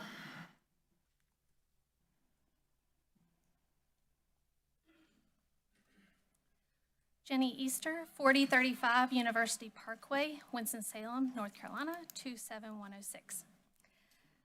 Good evening. My name is Jenny Easter, and I serve as president of the Forsyth County Association of Educators, our public school staff union here within Winston-Salem Forsyth County Schools. It feels unusual standing here tonight talking to City Council about school funding. Usually we take that fight to the county commissioners because on paper, we know that they and the state are the ones primarily responsible for funding our public school system. But just because the state is failing at its job and the county is scared to do more than bare minimum, that does not mean everyone else gets to throw up their hands and say, well, that's technically not my job. What is happening in our schools, especially right now after this year, is bigger than any jurisdiction debate. Our children still need safe, stable, fully staffed schools. Our families still need support, and our public school workers deserve working conditions that do not come at the expense of their own well-being. When schools are not stable, nothing around them stays stable for long either. You see it in the workforce issues, youth violence, mental health crisis, housing instability, and public safety. Eventually, every part of local government deals with the fallout. What I'm here tonight to ask of you is that we need more help from this city, especially since most of our schools lie within the city limits. If it cannot happen this year, I'm asking you now to intentionally and consistently factor Winston-Salem Forsyth County Schools into your planning for the year 2027 to 2028 budget, because our workers in the school system and in this city need more than Ms. just Easter, your time is up. Thank you, ma'am. Michael Moran.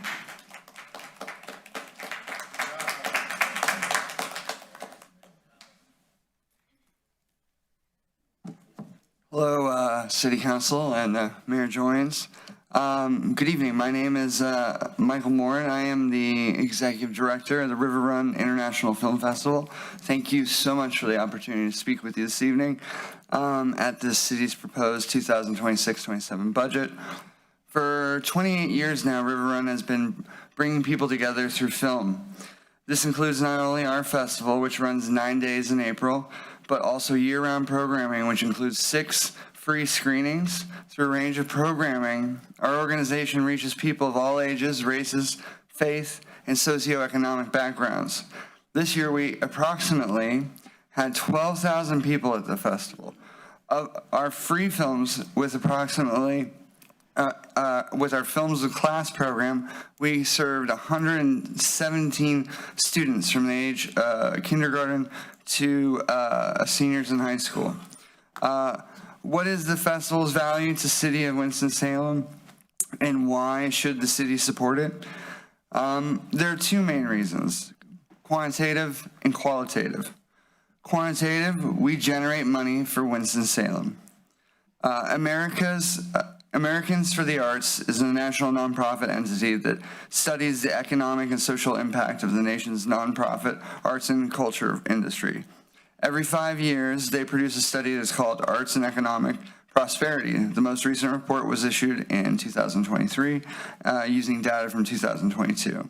The studies are conducted per county and state, which result in very specific data on the economic impact of the arts and culture sector.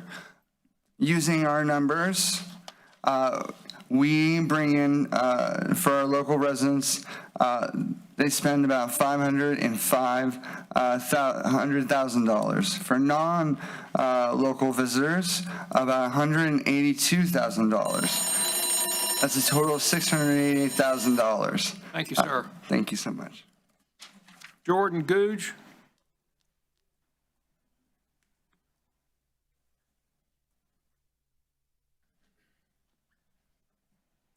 Good evening, Mr. Mayor, Mayor Pro Tem, Jordan Googe, here to speak on behalf of Authoring Action, 624 West 6th Street.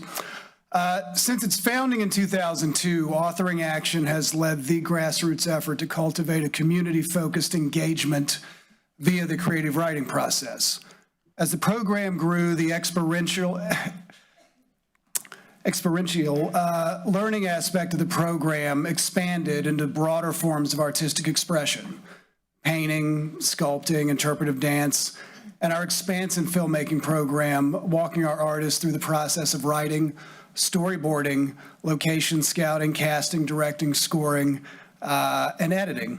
Our Just Us program, which Lynn Rhodes is going to speak more about later, works with our court-referred teens and has produced dozens of young professional storytellers and filmmakers, helping them find their voice and transition into a much better path forward. All of these avenues for growth held a single vision: further develop emotional maturity and the ability to communicate that maturity in a thoughtful, inclusive manner, respecting diverse perspectives and lived experiences. Authoring Action has a successful track record of investing in the emotional, intellectual, societal infrastructure of our greater community. And if our goal as a greater community is to meet our calling for a plentiful community where folks can live, work, and play, we need to actively invest in programs that are leading the charge to help young folks develop their best possible selves and best citizens for our community. Better citizens make better communities, and Authoring Action is taking a lead role in that movement. Thank you very much. Thank you, sir. Rebecca Sigbree? How close?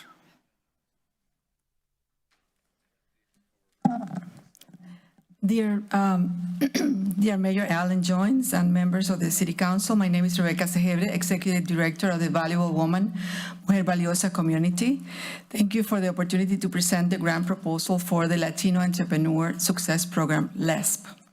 So we are not new to this work. For over 4 years, our organization has actively engaged with the Latino community in the city of Winston-Salem, building trust and breaking down barriers through monthly business connection meetings, collaborative workshops, strategic partnerships with the Central Library of Forsyth County and others, and the Small Business Center. Last year alone, we served over 400 Latino individuals with the desire to start or grow their business. Our community doesn't just need one-time resources. They need continuity, a structure, and a culturally relevant approach that meets them where they are, in Spanish, in spaces where they feel safe, and through programming that reflects their lived realities. This program is our response. It's LESP. It's a structured 6-week workshop series conducted quarterly that equips Latino entrepreneurs to launch or grow their business. It includes practical hands-on education, personalized mentoring, and culminates with a Latino Business Day, a public event that amplifies participant voices and showcases their products to the wider community. But LESP is not just business classes. Yes, we teach practical skills like business, marketing, planning, compliance, but we also teach the entrepreneurial mindset needed for long-term success, confidence, leadership, decision-making, resilience, and we believe that their ideas matter. We are also incredibly proud that Victor Aparicio, which is next to me, director of LESP program, received the recognition from the mayor and the city of Winston-Salem with the Dr. King Jr. Dreamers Award for this year for his mentoring and the Latino community. So tonight we're asking for your partnership to continue the LESP program, to expand in the area of year-round mentorship, to cover the technical aspects of launching a business like registering, EIN, numbers, understanding compliance, and prepare employees. Thank you. Lynn Rhodes.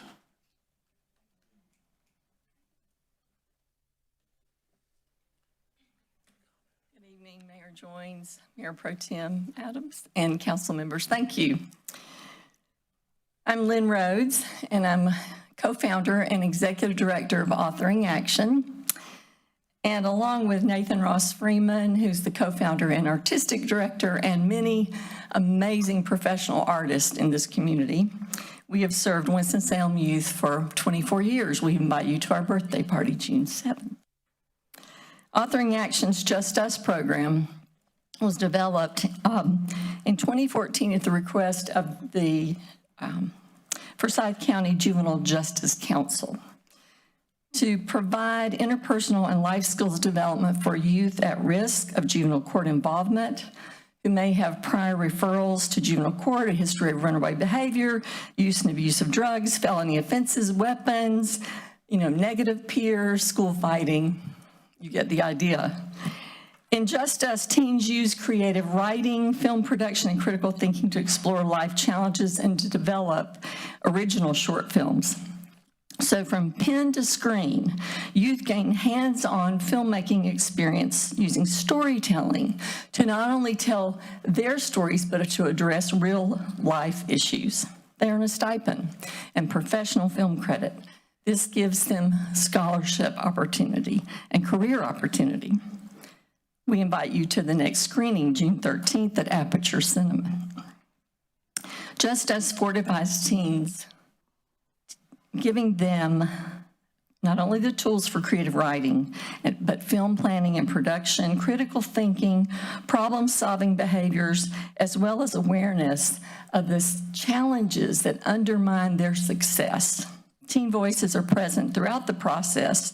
Just Us reduces our risk of losing youth to lives of crime and self-destruction when we fortify them with the facility of language. They have the opportunity to become citizens. Thank you, ma'am. Marilyn Lacunza.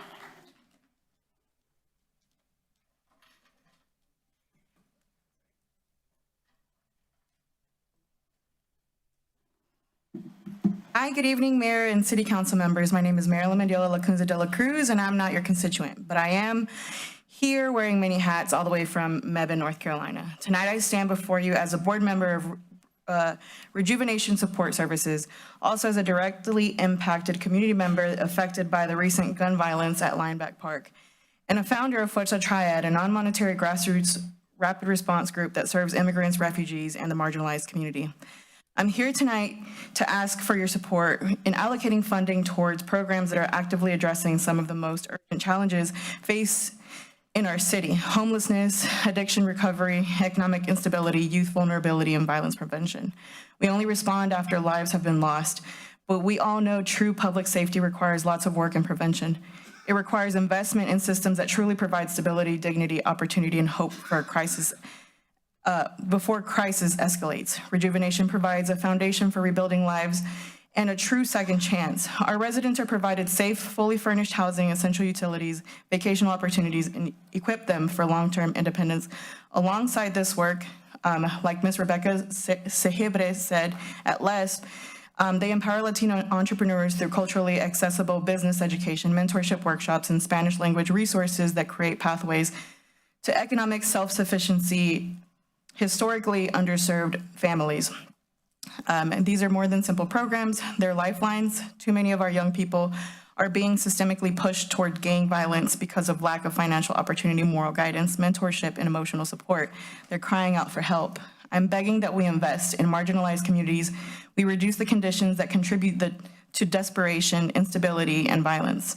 Every dollar invested in housing support, recovery, workforce development, mental health, youth, entrepreneurship, is an investment to a safer neighborhood, stronger families, and more resilient Winston-Salem. And prevention also means addressing our physical environment. Thank you, ma'am. Thank you. Gina Puckett.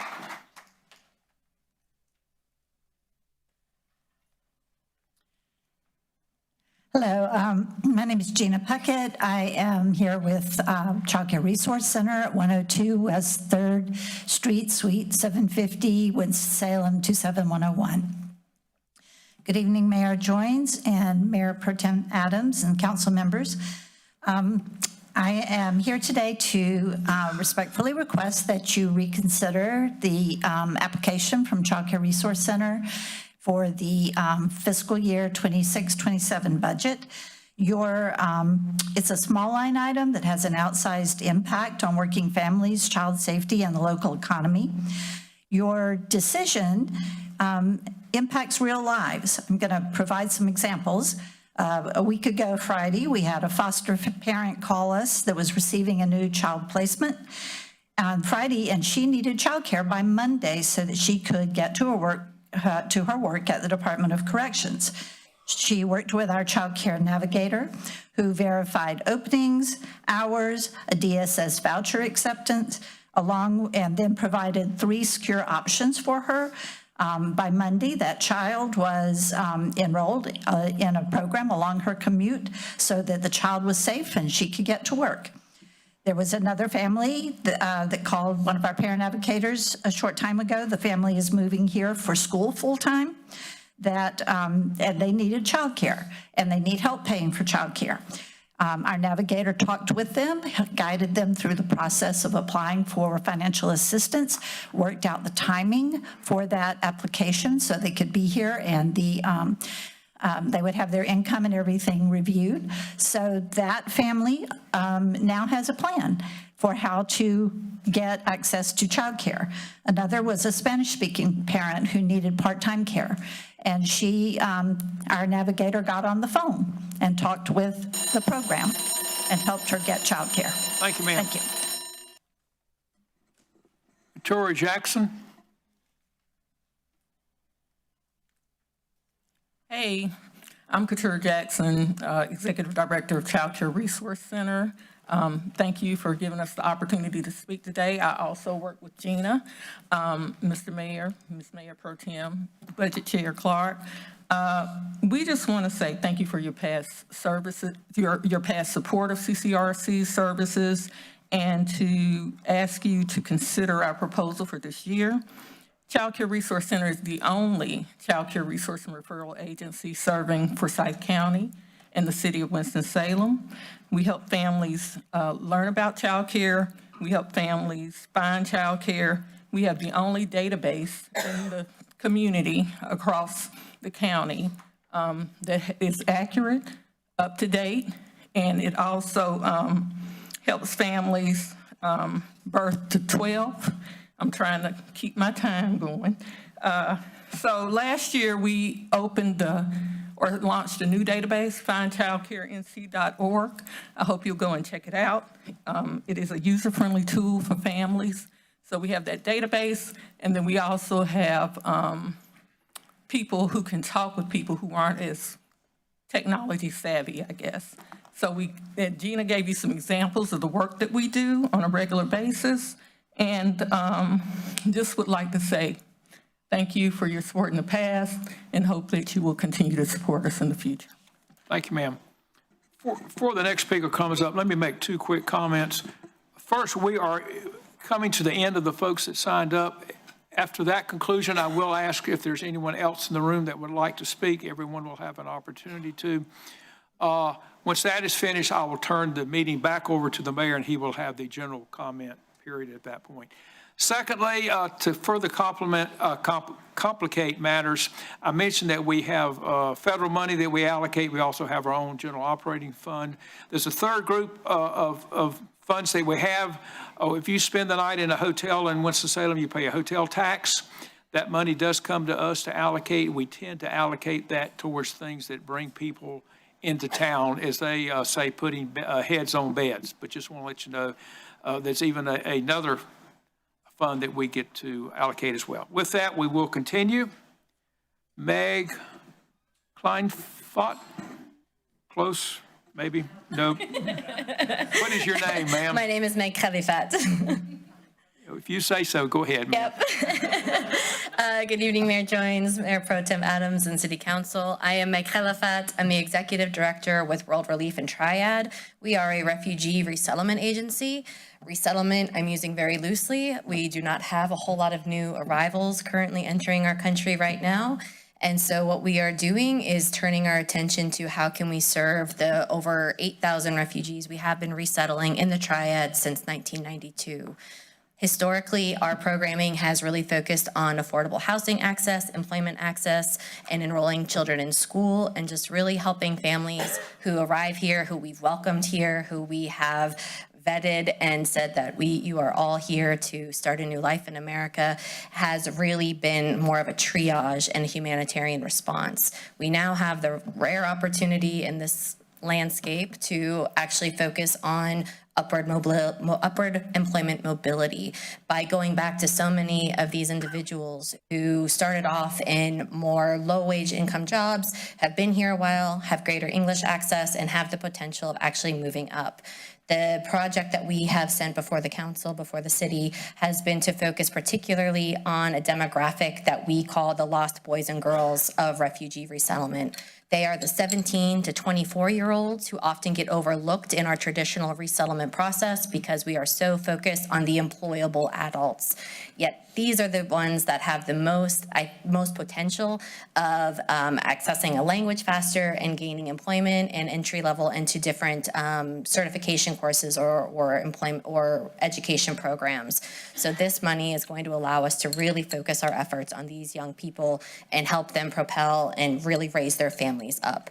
So many of our clients who arrive have been waiting in displacement on average for 10 years. They've been waiting so long to start their lives, and we just want to make sure we can help them do that here. Thank you, ma'am. Thank you so much. LaShondra Milner.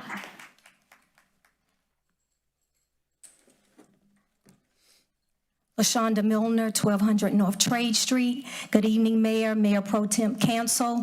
As Executive Director of Operations for the Union Community Development Corporation and born and raised here in Winston-Salem, I am proud to be serving for the past 3 years at our STEAM and Read program, where we are focusing on K through 12, 27101, 105, and 107 students. Parents have supported this program. Our students have trusted in our certified teachers. We have partnered with the Data Sharing Project program, along with using our daily assessment tools. And from that data, I am proud to report today from serving 126 students this year that 87% of our program children improved in reading comprehension, 92% developed stronger interest in STEAM.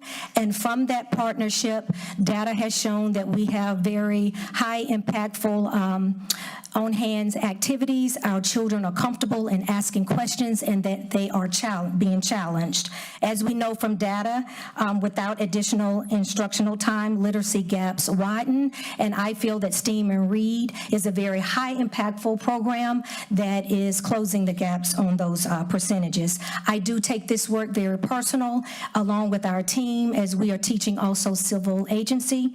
We know that this is not a startup program. The investment that we're asking of you all is to protect a program that is working and that has been managed well. And we believe that the 27101, 105, and 107 neighborhoods deserve these opportunities that are creating positive academic outcomes and closer relationships with families. Thank you again for your support, and we hope that you all will continue to support us for another year. Thank you. Thank you, ma'am. Siat Shabazz. She had to leave. She had to leave, sorry. She's left. Quamika Shavers.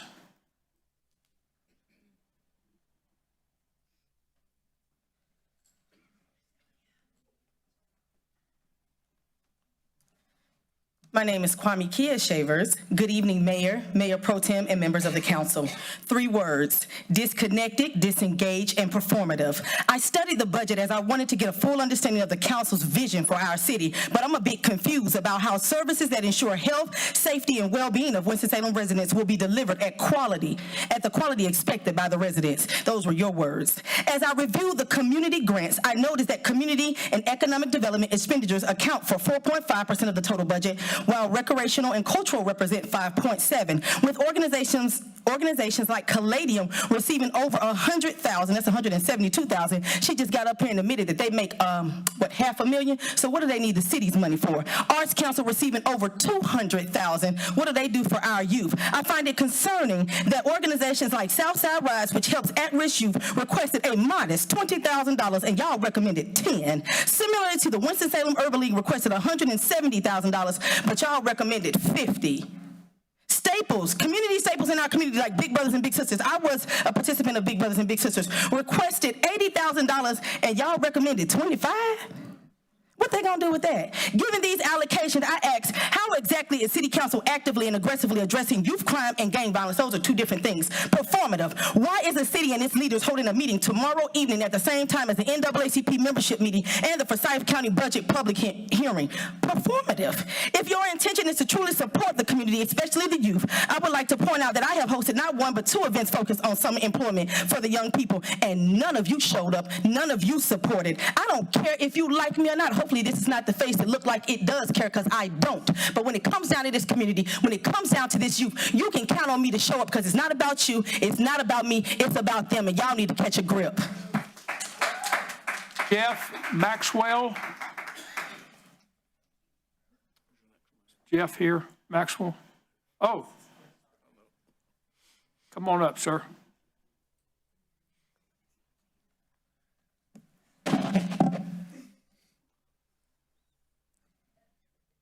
Good evening, Mayor Joins, Mayor Pro Tem Adams, City Council, City Administration Leadership. I'm Jeff Maxwell. I live at 121 Fernleaf Lane here in the city.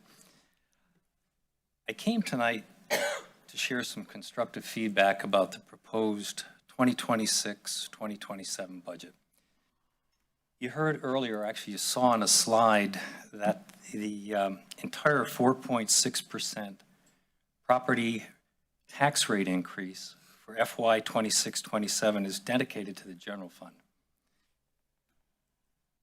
The proposed budget has been characterized as a maintenance and stability plan. It's a budget about keeping existing services, facilities, and systems working reliably and with minimal change. The wording in the proposed budget does not suggest an operational efficiency plan focused on getting more service for the same or fewer dollars. A maintenance and stability plan is a budget posture. An operational efficiency plan is a management strategy with an eye towards the future, delivering services better, faster, and with less waste. It encompasses, amongst other things, process redesign, workflow improvements, restructuring service delivery, consolidation of functions, and fiscally tied performance metrics. Respectfully, I ask City Council members and City Administration leadership to more thoughtfully consider a disciplined budget with a modernization theme of core operations to support enhanced service delivery and a restrained approach to adding permanent costs. Thank you, sir. Thank you. Time's up. Bill Blancato spoke earlier. Is there anyone else in the room that would like to comment on the budget? If not, I will turn it over to the mayor and he'll have the general comment period. If you do, please come forward.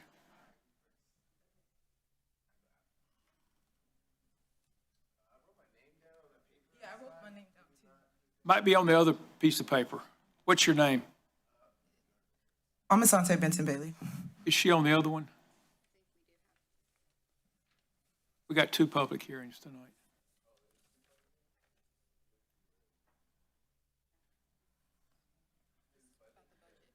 It's about the budget. Okay, well, you got 2 minutes, ma'am. Okay, Please. all right. Oh. Asante Benton Bailey for 5005 Pressman Drive. Good evening, Mayor and City Council. My name is Asante Benton Bailey. I am a member of Housing Justice and advocate against gun violence and a Winston native. I'm here today to make two critical points about the city budget. First, I urge the City Council to relocate a portion of the police department funding toward housing justice. The ongoing delays in completing Cleveland Avenue homes are contributing to housing displacement, instability, and homelessness for many families, including my own. When families are displaced and people lack stable housing, it creates greater vulnerability to poverty and crime. If we truly want to safer communities, we must address housing as a public safety issue. Second, Winston-Salem should establish an Office of Violence Prevention that can work directly with organizations like Forsyth Winds and Atrium Health, Wake Forest Baptist to prevent gun violence through coordination, community-based strategies.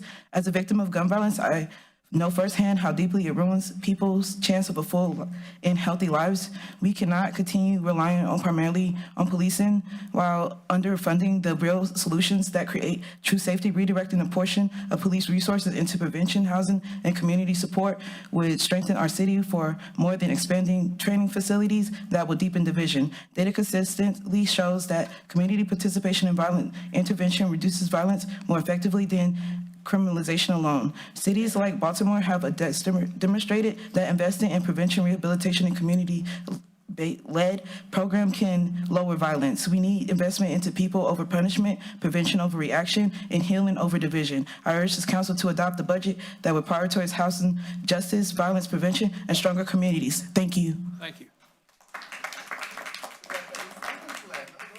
Are you Conte Bay? Yes. You're up. All right, here I go.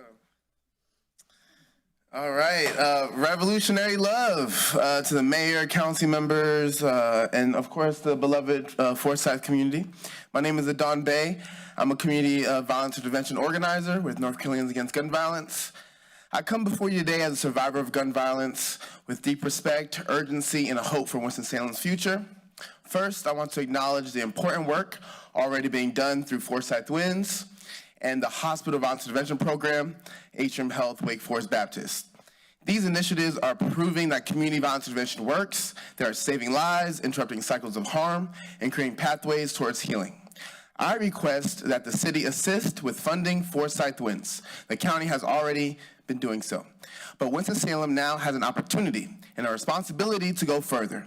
I strongly urge this city to take the lead in establishing a dedicated Office of Violence Prevention. Similar to neighboring cities like Greensboro and Charlotte, such an office would create an infrastructure necessary to coordinate and strengthen violence prevention efforts across cities. Across the city. It could support hospital-based intervention, sustain and expand Forsyth Winds success, and it can go into more additional high-risk areas where the work is needed. And it houses future group violence intervention strategies in partnership with law enforcement, because I know that's what y'all want to do, and work with community leaders. This is not just morally necessary, it's fiscally responsible. According to National Institute for Criminal Justice Reform, every homicide costs the city approximately $624,000, while every non-fatal gunshot wound costs nearly $330,000. With 26 homicides in Winston-Salem in 2025, that represents $16.2 million in direct costs from homicides alone, not including the millions more associated with shootings, trauma care, policing, loss productivity, long-term community harm, etc.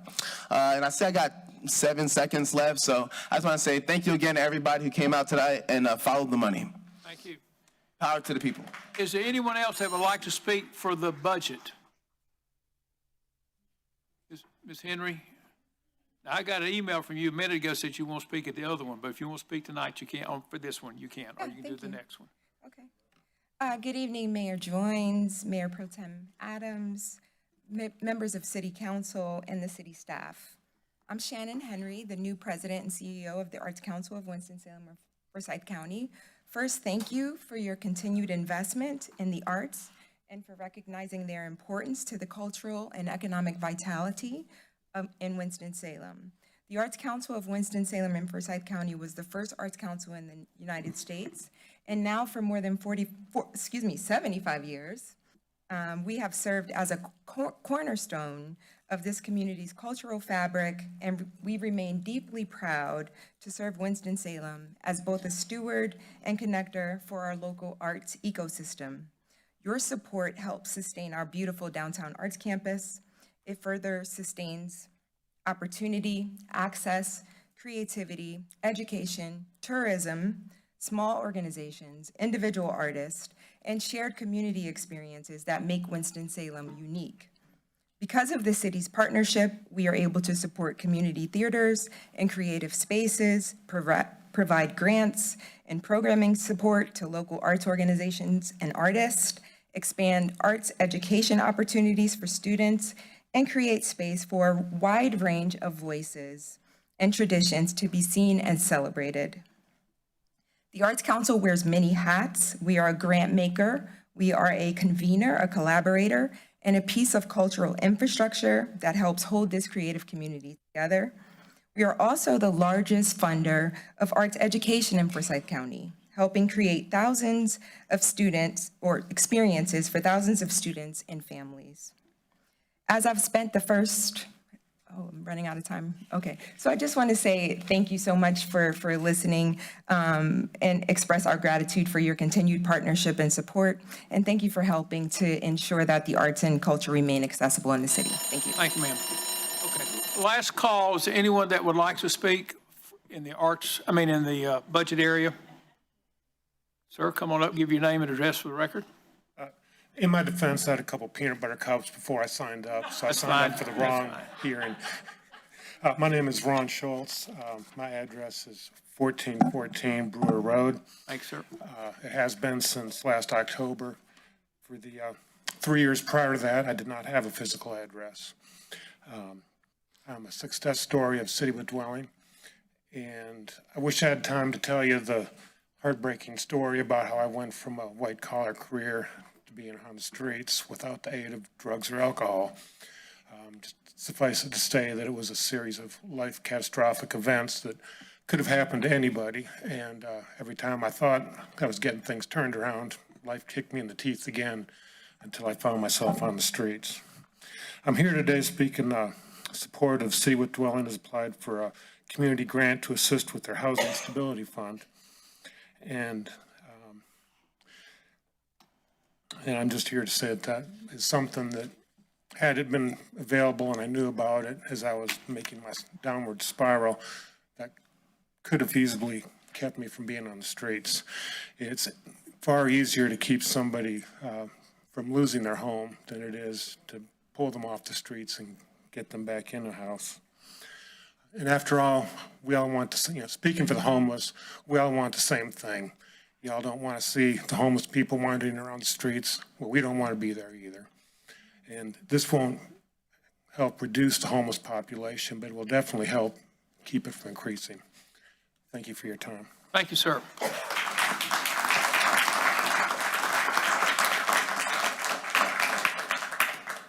Okay, last call. If not, Mr. Mayor, I turn it back to you and you may do the general comment. Thank you. I will close the public hearing on the budget for this year. We'll now move to the public comment period. This is a time once per month that the City Council and I invite citizens to voice your opinions on matters that are germane to city government. When each comment person is called forward, you will be given 2 minutes for and the comment period will be limited to a total of 30 minutes. Do you have our list available?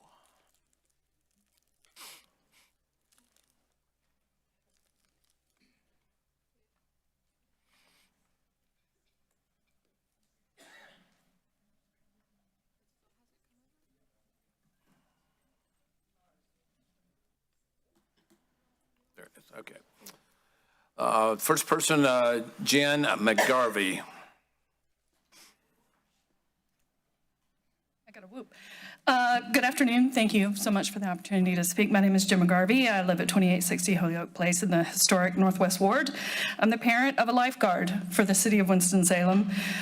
You met him, Mayor, just a few weeks ago when you recognized the Young Ecos for their sustainability efforts in our community. He was a 6'6" guy that towers over everyone.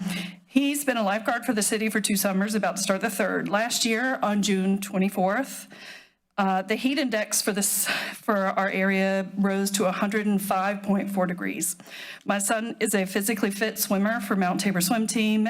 He and several other lifeguards for Waterworks, as well as other pools, were rushed to the ER for heat exhaustion. My son had told his supervisor that he was not feeling well, and he was told to drink more water and go back to his post. Even at 105.4 degree heat index, their rotations were not shortened. It is an 1.5-hour rotation at Waterworks. Around the same time that my son started feeling ill, other lifeguards at the pool started fainting. The EMS was called and 4 individuals from Waterworks were express delivered to the emergency room. He gave me a call, and me and his dad met him at Brenner's because he is a child. He was monitored for several hours for signs of heat stroke, monitored his heart, His care team at Brenner's were very upset that he was allowed to get to this point. My hope is that we take reasonable steps to avoid this in the future with common sense regulations when the heat index is so high. Not only does this help our children, my son could not properly supervise children in the pool while he was feeling ill, but I can just imagine the tens of thousands of dollars that were spent on these 4 individuals plus additional others that week in emergency room visits and EMS trips. So thank you. Thank you. Ron Schultz? Oh, it was you, okay. Forrest Bully?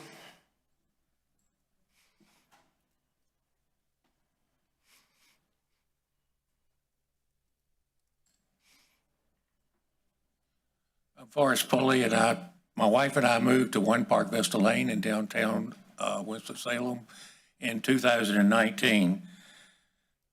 It was exciting to see the city come out of COVID and with the downtown became vibrant again with people, businesses, activity, and energy.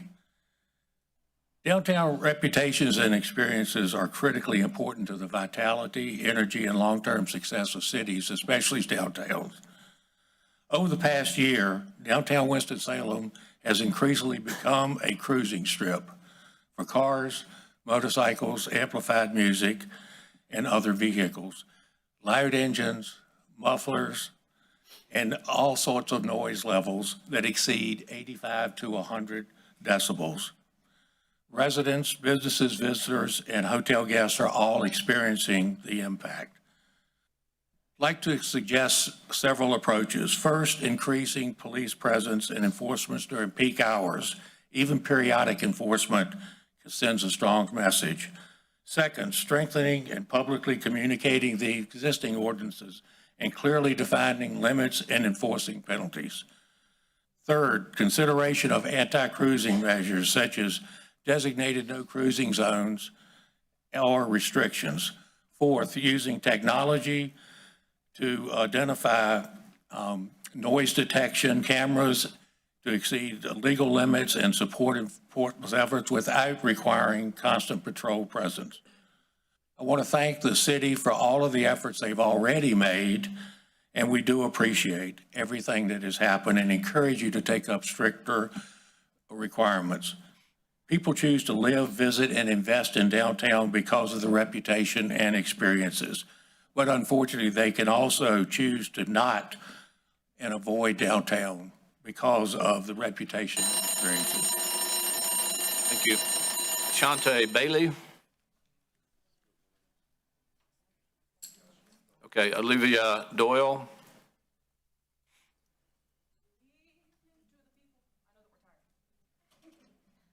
Stay lively here.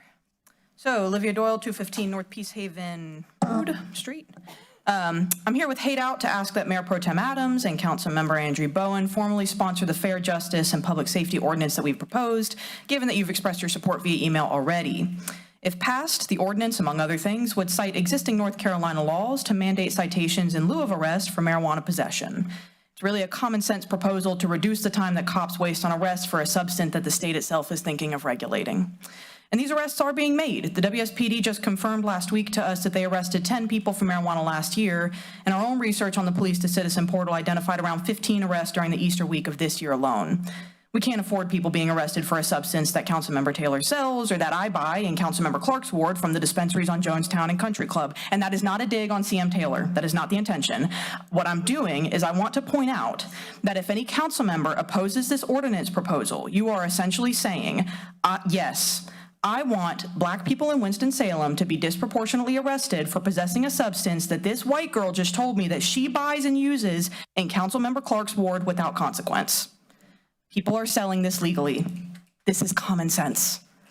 We have not gotten express pushback from our council members, so I don't think that that's really a point that I need to belabor.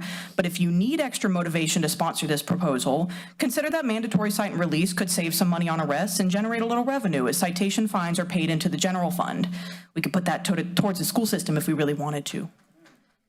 We've gotten support from just about everybody that we've canvassed, except for Chief Penn. And he has said that he, quote, does not want to tie his hands with a mandate. We're a little concerned that our police chief, and it's just the chief, it's not everybody in his agency, as we've heard from Pam Peoples-Joyner, Dr. Peoples-Joyner as well, that she says that she supports. We're concerned that he wants to make these arrests when he legally does not have to. Like, why? Because it doesn't have to be done. So that's my main point. Sponsor this. Pass this through. It's a good idea. Brenda Jones.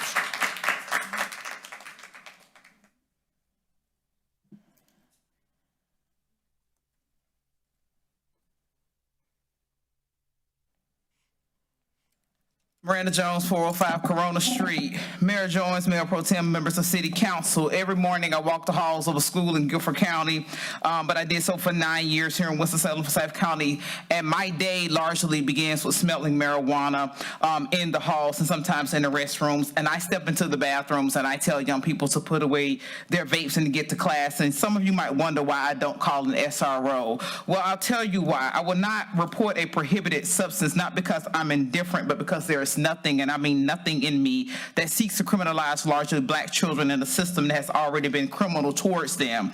I exercise the discretion I have because I know what is at stake when I don't. This is not new. It's been happening for years. We've seen it play out, and what hate out is documented and what we call the latrine lockouts.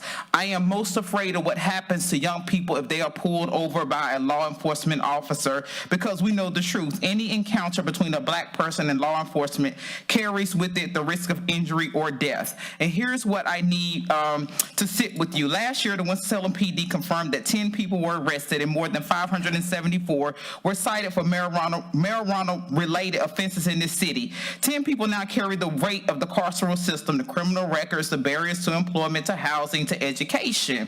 And this city, and anyone who's not yet demanded otherwise, has decided that 10 arrests out of 584 enforcement actions is acceptable. I'm here to tell you it is not. We've heard the refrain.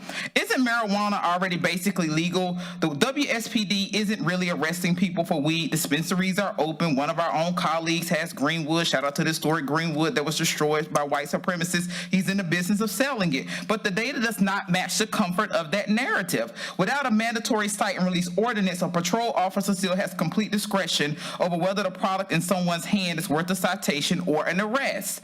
That means handcuffs, transport, fingerprinting, and for some, incarceration. We know as the North Carolina Department of Justice data makes plain, this is simply unacceptable. Thank you. Thank you, Ms. Jones.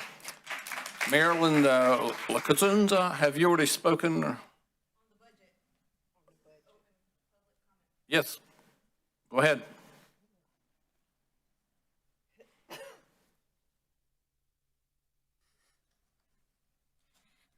Thank you for your time. Good evening, Mayor, Council members, and city leadership. My name is Marilyn Mendiola Lacunza de la Cruz, and I stand here today in support of Hate Out Winston-Salem proposal for mandatory cite and release and a lowest law enforcement priority for simple marijuana possession in Winston-Salem, North Carolina.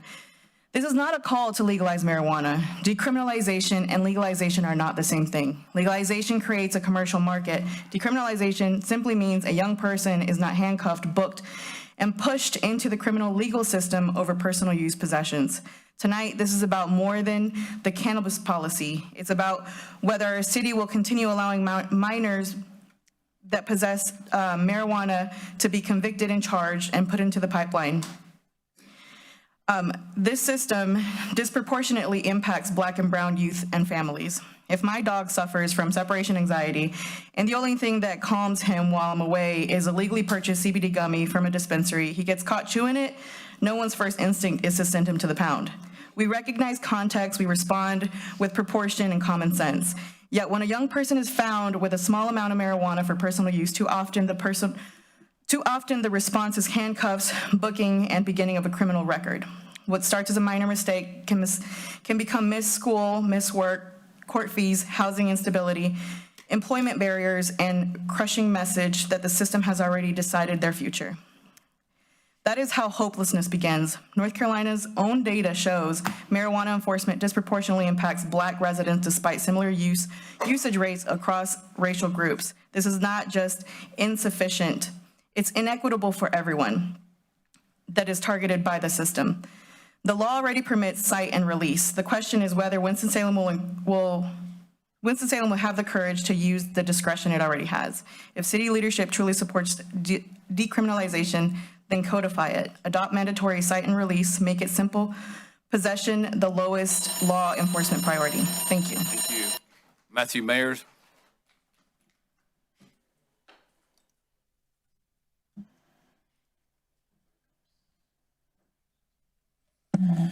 Still Matthew Mayers, still at 2844 Wesleyan Lane, and still hungry. But I'm really here again to thank you for something you did a couple of hours ago, to little fanfare, which was to vote to approve the appointments to some of the councils and boards. Hardly ever gets mentioned, but there's a couple that I did want to call out.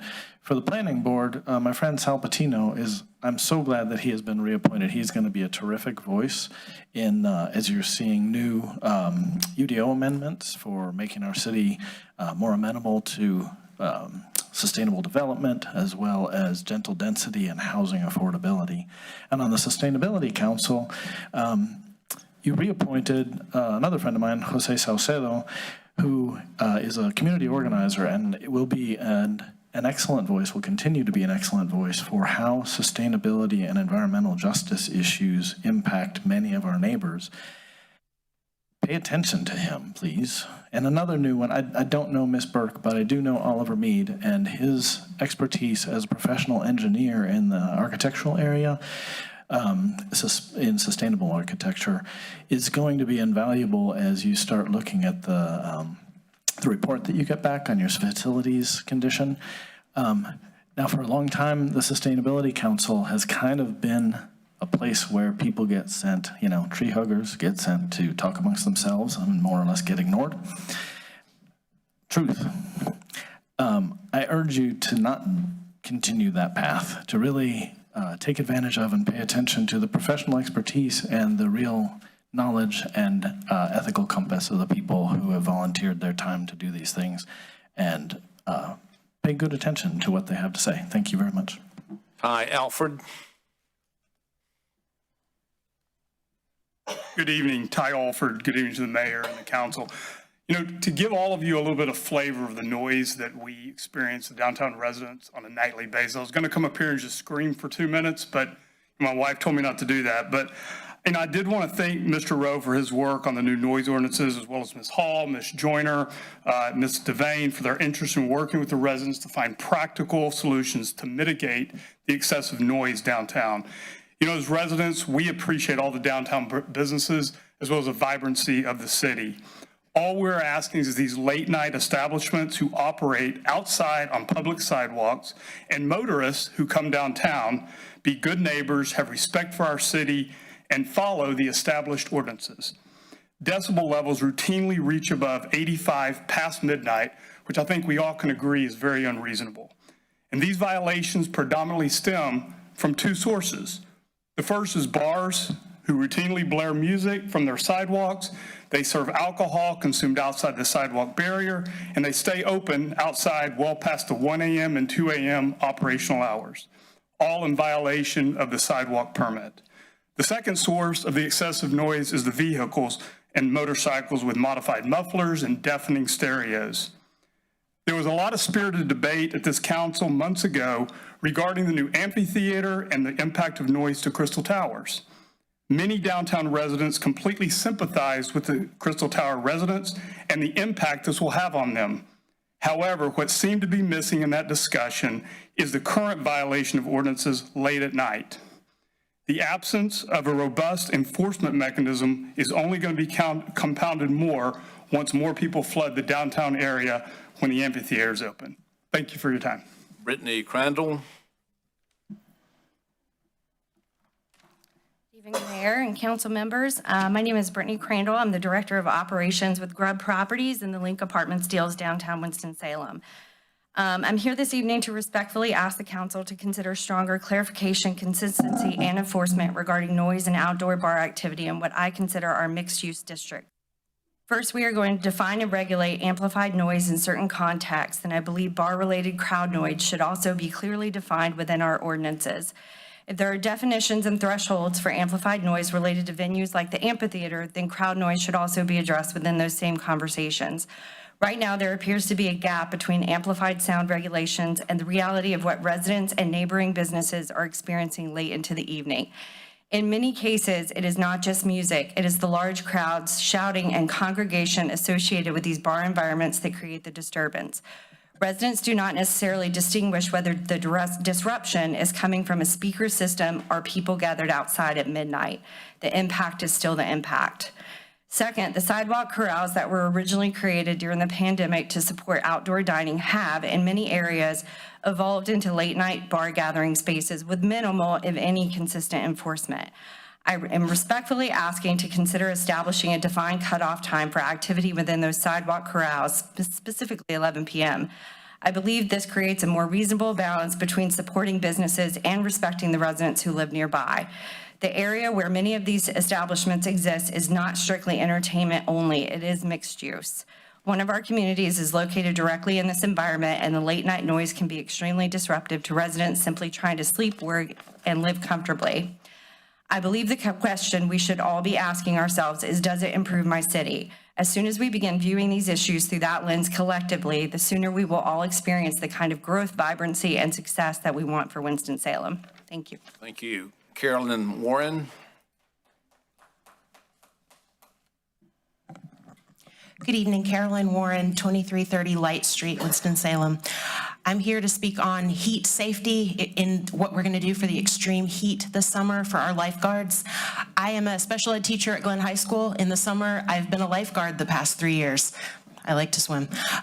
Yeah, I'm not the oldest one, almost, but most of our lifeguards are high school students. The managers have to be 18, but the vast majority of our lifeguards are 15, 16, and 17-year-old children. So as Ms. McGarvey bravely told y'all, last year we had an incident at Waterworks. It was a heat warning. I don't know if people know the difference between a watch and a warning, but a warning means the dangerous heat is here. We knew about this because WXII talked about it in advance. They said, do not go outside if you don't have to. I know the city knows what extreme heat is because on July 26th, the following month, you issued a public service announcement about your cooling centers and the free buses that people agitated for and you all came through on. And on your statement, it says, if the heat index feels over 100 and you work outside and you don't have access to cooling facilities, you can come use our cooling facilities. I love our pools. They're wonderful facilities. They do not have cooling facilities. These basket rooms are not air conditioned. They have fans. The fans help during normal heat. After a heat advisory, it does not help. The day that 4 lifeguards passed out from heat, and by the way, passing out means you have entered into heat stroke category. My friend Jen Wiles will confirm that. She's a PA. They had said hours earlier that they felt unwell and that we needed to close part of the lazy river. Their manager called the aquatics director who told them, no, keep going, tell them to drink some water. There were 6 guards who passed out this past year. 4 of them were at Waterworks, who I'm focusing on, but we'll continue this conversation. Thank you. Thank you very much. Jen Wiles.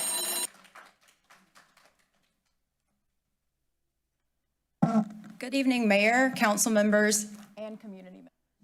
My name is Jen Wiles. I've been named a few times tonight. I'm not talking about a lot of the things that I've been named to talk about today, but I did send an email about the heat advisory thing earlier today.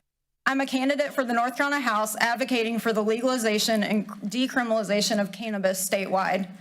However, I'm here tonight in support of the Winston-Salem Fair Justice and Public Safety Ordinance because I believe this proposal recognizes a reality that many North Carolinians already understand. Criminalizing marijuana possession has not made our community safer, but it has harmed families, strained public resources, and disproportionately impacted Black residents for decades. The proposal before you takes practical steps forward through cite and release policies, lowest law enforcement priority protocols, and reinvestment into community care. These are not radical ideas. Across the country, cities have recognized that spending taxpayer dollars arresting and incarcerating people for low-level marijuana possession is ineffective, expensive, and out of step with public opinion. And frankly, local governments can always wait for the North Carolina General Assembly to do the right thing, as we are well aware of. Our cities and counties are constantly asked to solve major social and public safety issues while operating under severe state-imposed budget limitations and restricted local revenue options. We know Winston-Salem and Forsyth County need more investment in housing, youth programs, mental health response, violence interruption, and economic opportunity. Policies like this allow local governments to focus more effectively on the issues that most directly impact community safety and quality of life.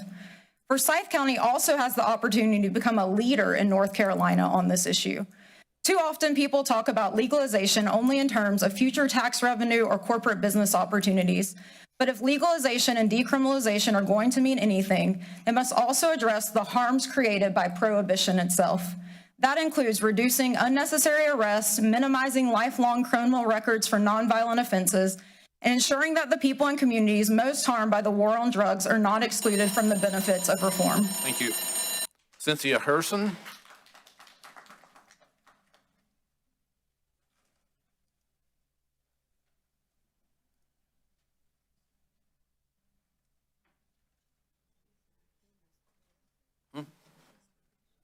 Okay.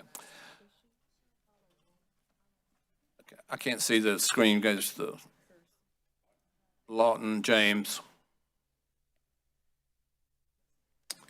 Mikhail Holt.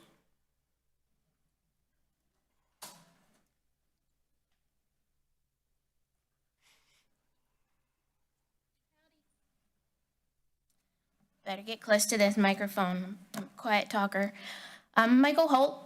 I live on 3364 Country Club Road, and I am here to talk about the Fair Justice and Public Safety proposal. But before that, it would be really cool if y'all could do something about the noise coming from Forsyth Country Club down the street from me on Friday and Saturday nights. It is lit, and it gets up to 80 decibels and stuff. Okay, so anyway, there are things that have been done and can be done to make our city more inclusive and more welcoming to its citizens, all of its citizens. So back in 1977, marijuana was classified as a Schedule IV drug in North Carolina, and while that did not entirely decriminalize it, the act was meaningful as a signal to citizens and lawmakers. Now, when we were doing our research, I'm the one that dug through the data on Easter week to see what was going on and how it ended up and all of that stuff. We were told that our law enforcement agencies don't prioritize worrying about arresting people for marijuana possession. And that is largely true, and it's in the data, if you'll dig around hard enough for it. Both the City of Winston-Salem and the Forsyth County Sheriff's Department don't make too many arrests for marijuana possession. And they do actually see it in a lot of the incidents, but it's not true that it never happens. And when arrests are made, those arrests seem to disproportionately impact young people and Black people. I am here to speak in support that this council recommend a policy of the lowest level of criminal enforcement for this matter, or cite and release for marijuana possession. Thanks for your attention. Thank you, Ms. Holt. We have time for one other speaker. This is all had signed up. Anyone else want to be heard? Yes, ma'am.